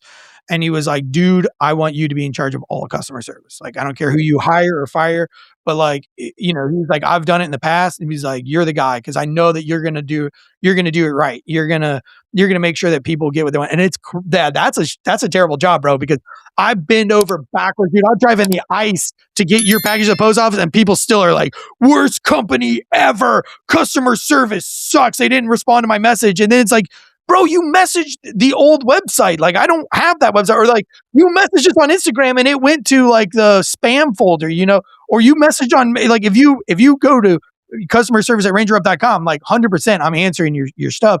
And I'm giving you like a $25 gift code. And like, I'm Chick-fil-A, baby. I'm Chick-fil-A. Like, we didn't get your order out, dude. What can I do better?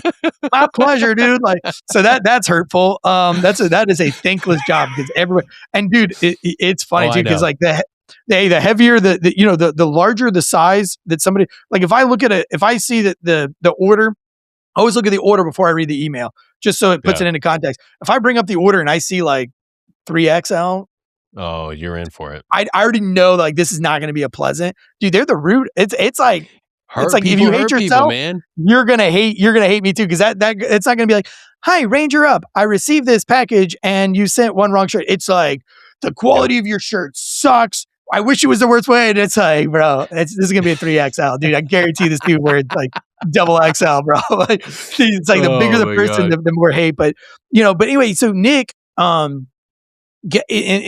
don't know how it worked out exactly. You'd have to get his side of the story, but it was in August. We're right in the throes of my book coming out. I'm getting a cancel like on a few podcasts because something had happened in Tim Kennedy's era in August that like resurfaced everything. Like it had its go and then it kind of died down, and I don't know what happened because I don't follow it, but something happened. And of course, that's why it came up with Andy Stump on this show. And then right after that, Chad Robichaud was like, you're not coming on my show. Basically, like it was, very hurtful too. I felt personally like, I think I deserved a phone call for that one. I don't know Chad Robichaud or anything, but like, I'm like, dude, I mean, when you cancel with somebody, you have to communicate, man. That is like, I don't know this individual, and I'm not going to speak ill, but it does send a message of like, you don't care. Well, I mean, we knew why. It was, I don't want to have you on because you have Nick Palmisano's name on your book and Tim Kennedy's going through it. It was very clear that was the case, because they were like, we're going to reschedule this for March of 2026. Wow. You know what I mean? Like, like, let's just say, he's like, we'll revisit this. And it wasn't even like we're rescheduling. It was like, let's revisit this like in March 2026, something like that. This was like back in like September, dude, something like that. So I was like, oh, I get it, right? Like we're in the throes of it. And for me, a phone call that would have been really nice to say like, hey, listen, I'm not going to have you on because but I think that's, whatever, in poor form anyway. But you know, it's so all these things are going on. It's right in the throes. And this company, so Nick had sold Ranger Up in 2015. Don't call me a liar if that date was like 2016. I don't We'll know. fact check it. We'll fact check it right now. But it was, 2015, 2016, somewhere in that area, I think. But he sold the company to a civilian, basically a civilian company that own a printing business. They print for like big shirts that are in Sears and Macy's, and they're huge. And so they take brands and they're like, oh, you're already a big brand. We'll just buy this and we'll keep pumping out the shirts because it doesn't cost us anything. And we're just going to rally off your brand. And so they ran that for, I want to say 7 years.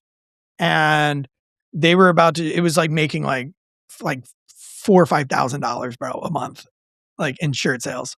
And they were like, I think they hit up Nick and they were like, yeah, we're going to fold this thing. It's ran its course, but we just, I guess, here's, we're just going to let you know. And I think Nick was like, hey, I'll buy it back. Like, sell it back to me. And let's do it. Let's make a deal. And so he put together a deal. And like, this was in August. Our book comes out August 26th. This was like August 3rd. I'm having like the worst time with the book, bro. Like, I'm getting canceled on stuff. Like, I screwed up the Andy Stump show, which, like, the comment section, like, guys, comments hurt people, dude. Like, that hurt, bro. They do. Like, it hurt, man. And you guys piling on, like, you're a mean person. You like, just know that you guys are the bullies. Like, dude, if you join the military to not be a bully, let me let you know, like, you guys. The worst is when somebody rallies the comment section. Boo this man. It's like, no, don't upvote that one. No. Like, oh yeah, this guy, like, dude, they were just like, and they don't even know me, bro. Like, Yeah. It's like, you don't even know where my heart is. And my heart was in a good place. It's just, my heart's always been in a good place. That's the problem. It's like, I've never wanted to hurt anyone in here. Everybody's just like, this guy's a POS. This guy's a phony. Yeah, this guy's an imposter. And he's just a victim. And like, yeah, I said that on the show, guys. Like, I said that, like, yes, you could call it whatever you want. My life is terrible. I make the worst decisions. I don't know how I do it. I don't know why I do it. I wish there was some psychiatrist. I said that on Andy's stuff. I was like, if there's a psychiatrist out there that knows why I just continue to do this, please let me know, because God knows I try to not make bad decisions, and it just, everything I do is a bad decision. I said all that on the show, guys. But anyway, he calls me maybe like August 28th. And he's like, dude, I just bought back Ranger Up. The deal just went through. So he'd started the deal on August 3rd. I didn't know. August 28th, he owns the company back. And he was like, I want you to come on as like my main boy, like my second, like my second in command, my main man, like my only employee. And I'm like, bro, what do you want me to do? Like, he's like, yeah, all of it, dude. Like, we're going to crunch this. We're going to do that warehouse. Like, dude, and I'm like, bro, I just sold my distillery, which failed miserably, by the way. And I suck at being a business guy. Like, that's what I said. I'm not a good business person. I'm energetic. I'm passionate. But like, you sit me down and try to get me to do an Excel spreadsheet, melt. Slamming computers, throwing things. Like, you try to get me to do anything that's business related, and I melt. And I was very, I was very upfront about all that. And he was like, no, I don't care. Stop saying bad things about yourself. Join my team. Like, you're going to be good. And so, I was like, I didn't really get a choice. Yeah, I was like, okay, here I am. I'm on your team, I guess. Here we go. Ranger Up. And next thing I know, dude, he's sending me SKUs and like 10 hours worth of like stuff to do on Excel. And I'm like, oh my God, and I'm messing it all up, dude. And it was really funny. And then I would call him and tell him I suck and I'm the worst business plan in the world and I can't do this. And he would say, stop being so negative and I hate your negativity. And I'm like, well, I told you I wasn't good at these things and you're making me do these things and I'm not doing good. And it was all these things. And it was funny. And then of course holiday season hits, only in Eric fashion, dude. He buys his company back, sucks me into it right in the throes of fourth quarter. And you know how fourth quarter sales are. So now we're trying to find printers. We're trying to get new product. We're trying to get the quality thing. We're trying to get customer service, which hasn't been done in 7 years. 7 years of people hating you because you haven't owned the company and they've been wronged by civilians, And now I'm coming in on the fourth quarter, dealing with all of it, worst company ever. Don't respond to social media. Well, like, yeah, I've only been in charge for 10 days, bro. Like, it's a rebranding. We're it's a taking it back. rebranding. We're working with Austin and all these influencers. And I'm starting to write scripts, and it's been fun, man. And Nick the whole time is like, it's okay. It's okay. You're good. Stop saying bad things about yourself. Look what you did today. You did 25 SKUs today that you got in a million different colors and different sizes. And you had SKUs for all of those. And you did it. And you didn't mess up. But you messed up these. Who cares? Like, tomorrow we'll fix those and it'll be a new day. And I'm like, you sure you don't want to fire me? Like, sure you don't want to just give up on me? And he's like, no, who cares? It's like, oh no, like, USPS is leader, going man. on. Yeah, he's just, it's been fantastic, and he's a good leader. So that's where Ranger Up's at. And Nick's goal with Ranger Up is, I asked Nick, I said, why are we doing this? Nick, why are we bringing Ranger Up back? And he goes, because veterans need us right now, dude. There's nobody entertaining the veteran space anymore. Black Rifle Coffee's not doing it anymore. Yeah. It's moved on. It's moved on. Nobody's doing it. The people that are coming up they're not bringing the positivity. It's all politics. It's news. It's clickbait. It's this and that. Nobody's being a goofball, and nobody's being what veterans really are, which are goofballs. I mean, we all have that story, right? Where we had nothing to do and you make the toilet paper roll into a softball, and we use the broomstick with all the duct tape that we have left to make a bat, and we play baseball. Like, all those dumb things that you did in basic training and AIT and all those dumb things. Like, at the end of the day, that's who we really are. And he was like, I want to get with the goofiest influencers, and I just want to make goofy skits again. I want to make people laugh, and we're going to sell some shirts, and we're going to do live shows, and we're going to do this and that. And dude, he is a man of his word. We came back, I think September, we 1x'd our sales. September, we either 2 or 3x'd it. 4x like November. December, 11x Nice. What it was. In September, back up and going. And I mean, dude, it was like we barely survived the Christmas season, in my opinion, because, dude, you're talking thousands and thousands of orders that have to go out. And like, I'm having to learn how to do boxes. I'm learning how to order more boxes and bubble wrap and package. I got my wife and my kids. Nick's kids were all in the warehouse. Like, everybody's stuffing boxes. We got this other warehouse in Ohio. They're doing their thing. And we don't really have a lot of control over what they do. And they're sending out, so everybody, it was just, we're just trying to survive and get through the holiday season. And the minute the holiday season was out, he's like, but we're doing this veteran entrepreneur thing at da-da-da-da. Nick didn't advertise Ranger Up. He was like, I don't want to. I was like, so I'm in charge of it, right? So I'm getting the microphones, the cables, and packing the vans up and doing all this stuff. And I'm like, dude, we need a Ranger Up tablecloth. No, we don't need it. What do you mean? Like, if this is going to be a production, it's got to have, yeah, we'll find a business there that has their tablecloth. I'd rather use theirs. Now, if you don't think Ranger Up doesn't have 150,000 different tablecloths, you're crazy. Like, they have a whole room with nothing but tablecloth, right? Branded out. No, he didn't want the branded tablecloth because he wanted to use a veteran entrepreneur's brand. Yeah. To support them, and that means a lot. Man. That's crazy. He was like, no, I want to use somebody else's tablecloth. And we're not getting paid for this. So, like, I'm going to pay you, Eric, but we're not, the company's not being paid. And I'm like, well, if the company's not being paid, don't pay me. Like, no, we're donating. I'm going to pay you, because that's what Nick does, bro. Like, Nick wants to see you as a veteran succeed. And he is a man that his cup runneth over. And if anybody wants to hate Nick for making money off of veterans, shame on you, because his cup runs over and fills up everybody else's cup 100-fold. That dude drives a 2000, probably 14 Jeep, 2-door, green. And his wife drives like a 2016 Silverado with no lift kit, no nothing. Like, you wouldn't know. Nick wears basketball shorts and a t-shirt. He has no worldly possessions, no motorcycles, no boats. If you think he's getting rich, you've never seen a colorful video from Nick Palmisano, have you?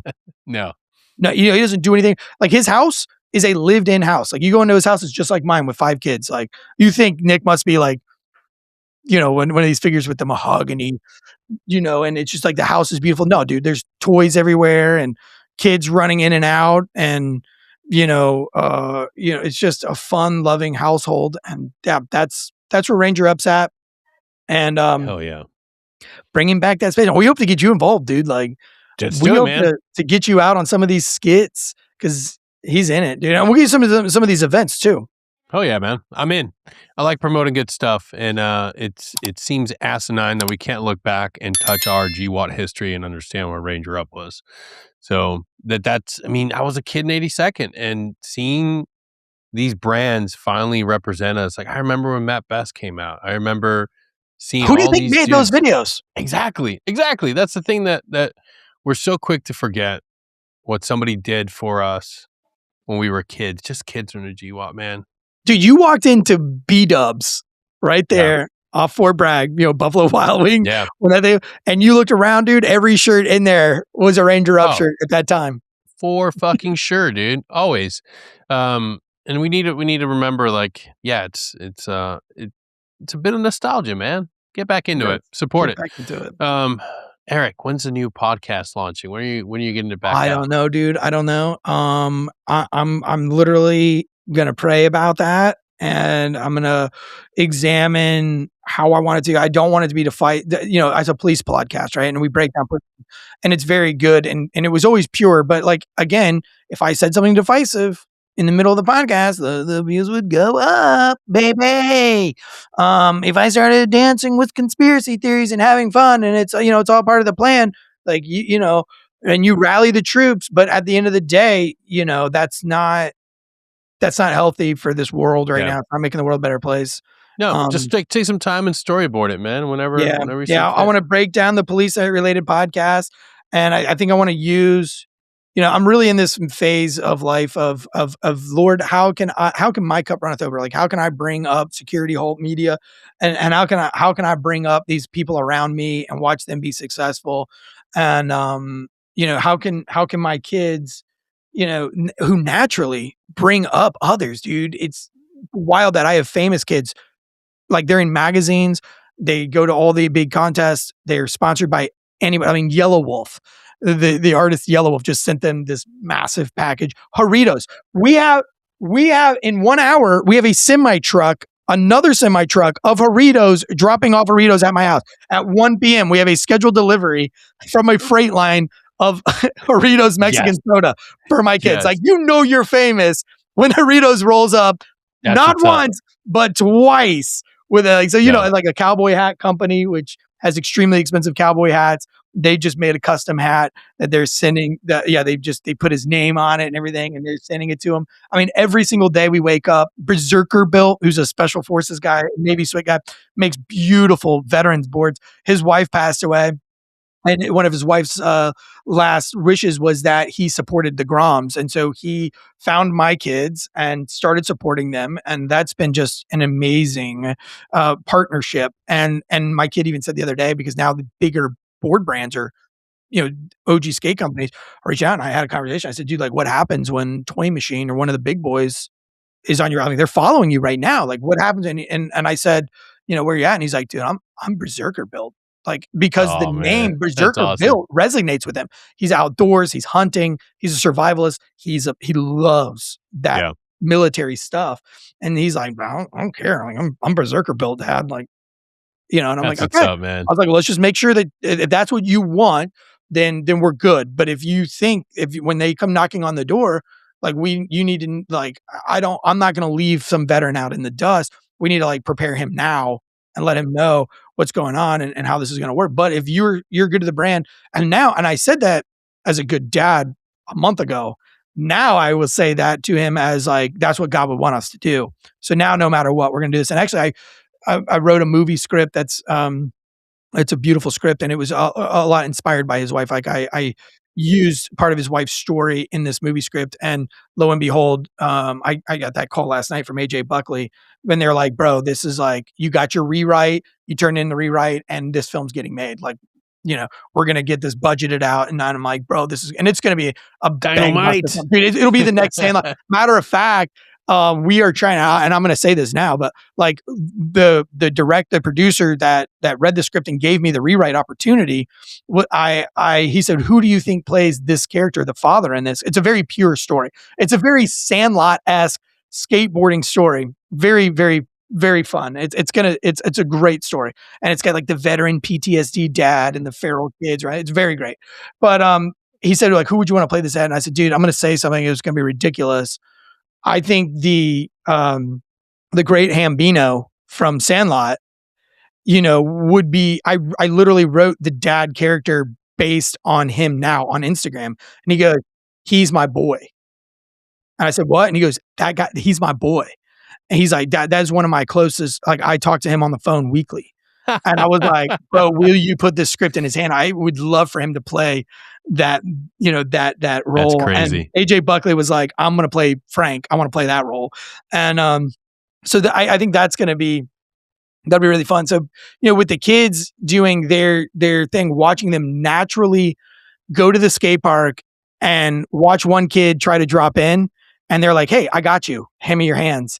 And I'm like, dude, this is crazy because they're not doing it for clout. They have all the clout in the world, and they don't even really get to see what clout they have because they're just good kids. They're good kids, dude. And that's what I want to be. I want to be them. So for podcasting, for me, I'm looking at my sons and how kind and great they are. And guess what? They're also really, really good at it. And I'm comfortable now saying I'm going to be really, really good at podcasting. I am really good at podcasting, and I'm going to be a good podcaster, and I'm going to help others podcast too. That's what's going to happen when the new podcast comes out. Heck yeah, man, dude. I'm stoked. I am so proud of this journey you're on, man. And if I can ever be of assistance, I will be there, my man. We're on it together, dude. We're family, bro. This is I'm telling you, man, like God works in mysterious ways, connects people for certain reasons. We prayed together. Like that makes us. That's basically makes. We're pretty much family. That's pretty much family. Pretty much there. Like you're practically half Panamanian now. Dude, thank you for having me on, dude. Dude, absolutely, man. So much. Absolutely, man. And to everybody listening, do yourself a favor if you've been inspired and you want to take on a challenge, something spiritual, maybe you want to give up swearing as well. What better time than now? Join the Security Halt 100 challenge. That's right. 100 days to optimize your life. Not just one domain, mind, body, and spirit. Look, at any point in your journey after service, you may have fallen off of alignment in any one of those pillars, and that's okay. This 100-day challenge is not like 75 hard. It's not like any other physical challenge. I am asking you to look at all three of those pillars and identify at least 3 things, 3 core habits that you can establish or enhance to make a better version of yourself. 100 days gives us the best shot at building that best version of ourselves for the next year and, dare I say, for the rest of our lives. If you've already crushed the gym, maybe you're not going to prioritize lifting as much. Maybe it's recovery. Maybe it's nutrition.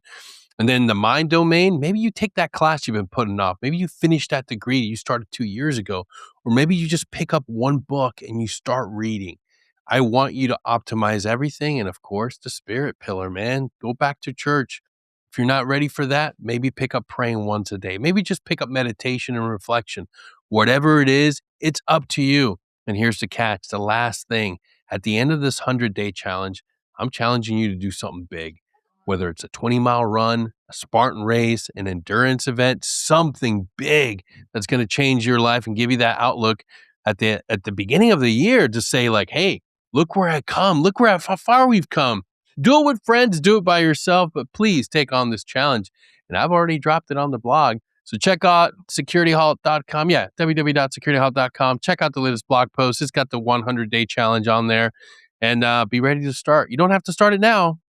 But the sooner you start it, the sooner you can celebrate. So I'm kicking mine off February 1st. I hope you join me at some point. All right, here's mine. I'm going to tell you mine, and I'm going to start it like tomorrow. I'm going to start it today, but I've already kind of started, right? So on the spiritual side, I'm going to pray and have a devotion every single morning, 7 days a week with my family before we do anything. So that's already happening, doing it, right? For my mind, I'm stop swearing. Good. Got it. So good there. Now for the challenge, the big challenge, I'm going to do another jiu-jitsu competition. I don't do content. I've done a few competitions, my mind is so bad because I just convinced myself I'm gonna lose. I'm terrible at jujitsu. That the only reason I competed in jujitsu was to prove to just to make myself do it, to punish myself, to say like, you're gonna lose and you suck and you're gonna get embarrassed anyway, and we're gonna go do it. And sometimes I actually win, and sometimes I don't. But this time, I'm gonna do a jujitsu tournament, and I'm not gonna say that I suck at jujitsu, and I'm not gonna say that I didn't train good. Or I'm not gonna come up with excuses. I'm not going to lie to myself. I'm going to say 3 positive things about myself every morning. I'm going to do a jujitsu contest, a big one. I'll find the biggest one I can, the one that should make me the most nervous, and I'm going to go into it with 100% optimism. That's what I'm going to do. That's what I'm going to do. There you go, folks. There it is. Let's do it. Let's all get together. Let's be better this new year. Let's find ourselves finally at that place where we can say, dadgummit, I'm proud of myself. No swearing. There we go. No swearing. Eric, brother, thank you for being here today. And to everybody listening, thank you for being here. Thank you for supporting the show. And one more thing.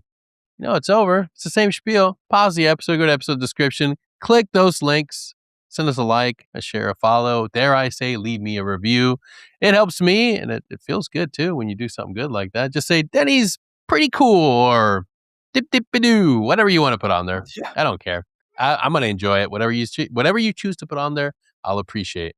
Just don't say anything bad, because then it'll break my heart. I'm just joking. I won't hold it against you. I'm Denny Caballero. That's been Eric Tansey, and we're hoping you're going to have a great, wonderful, blessed day. Till next time, take care.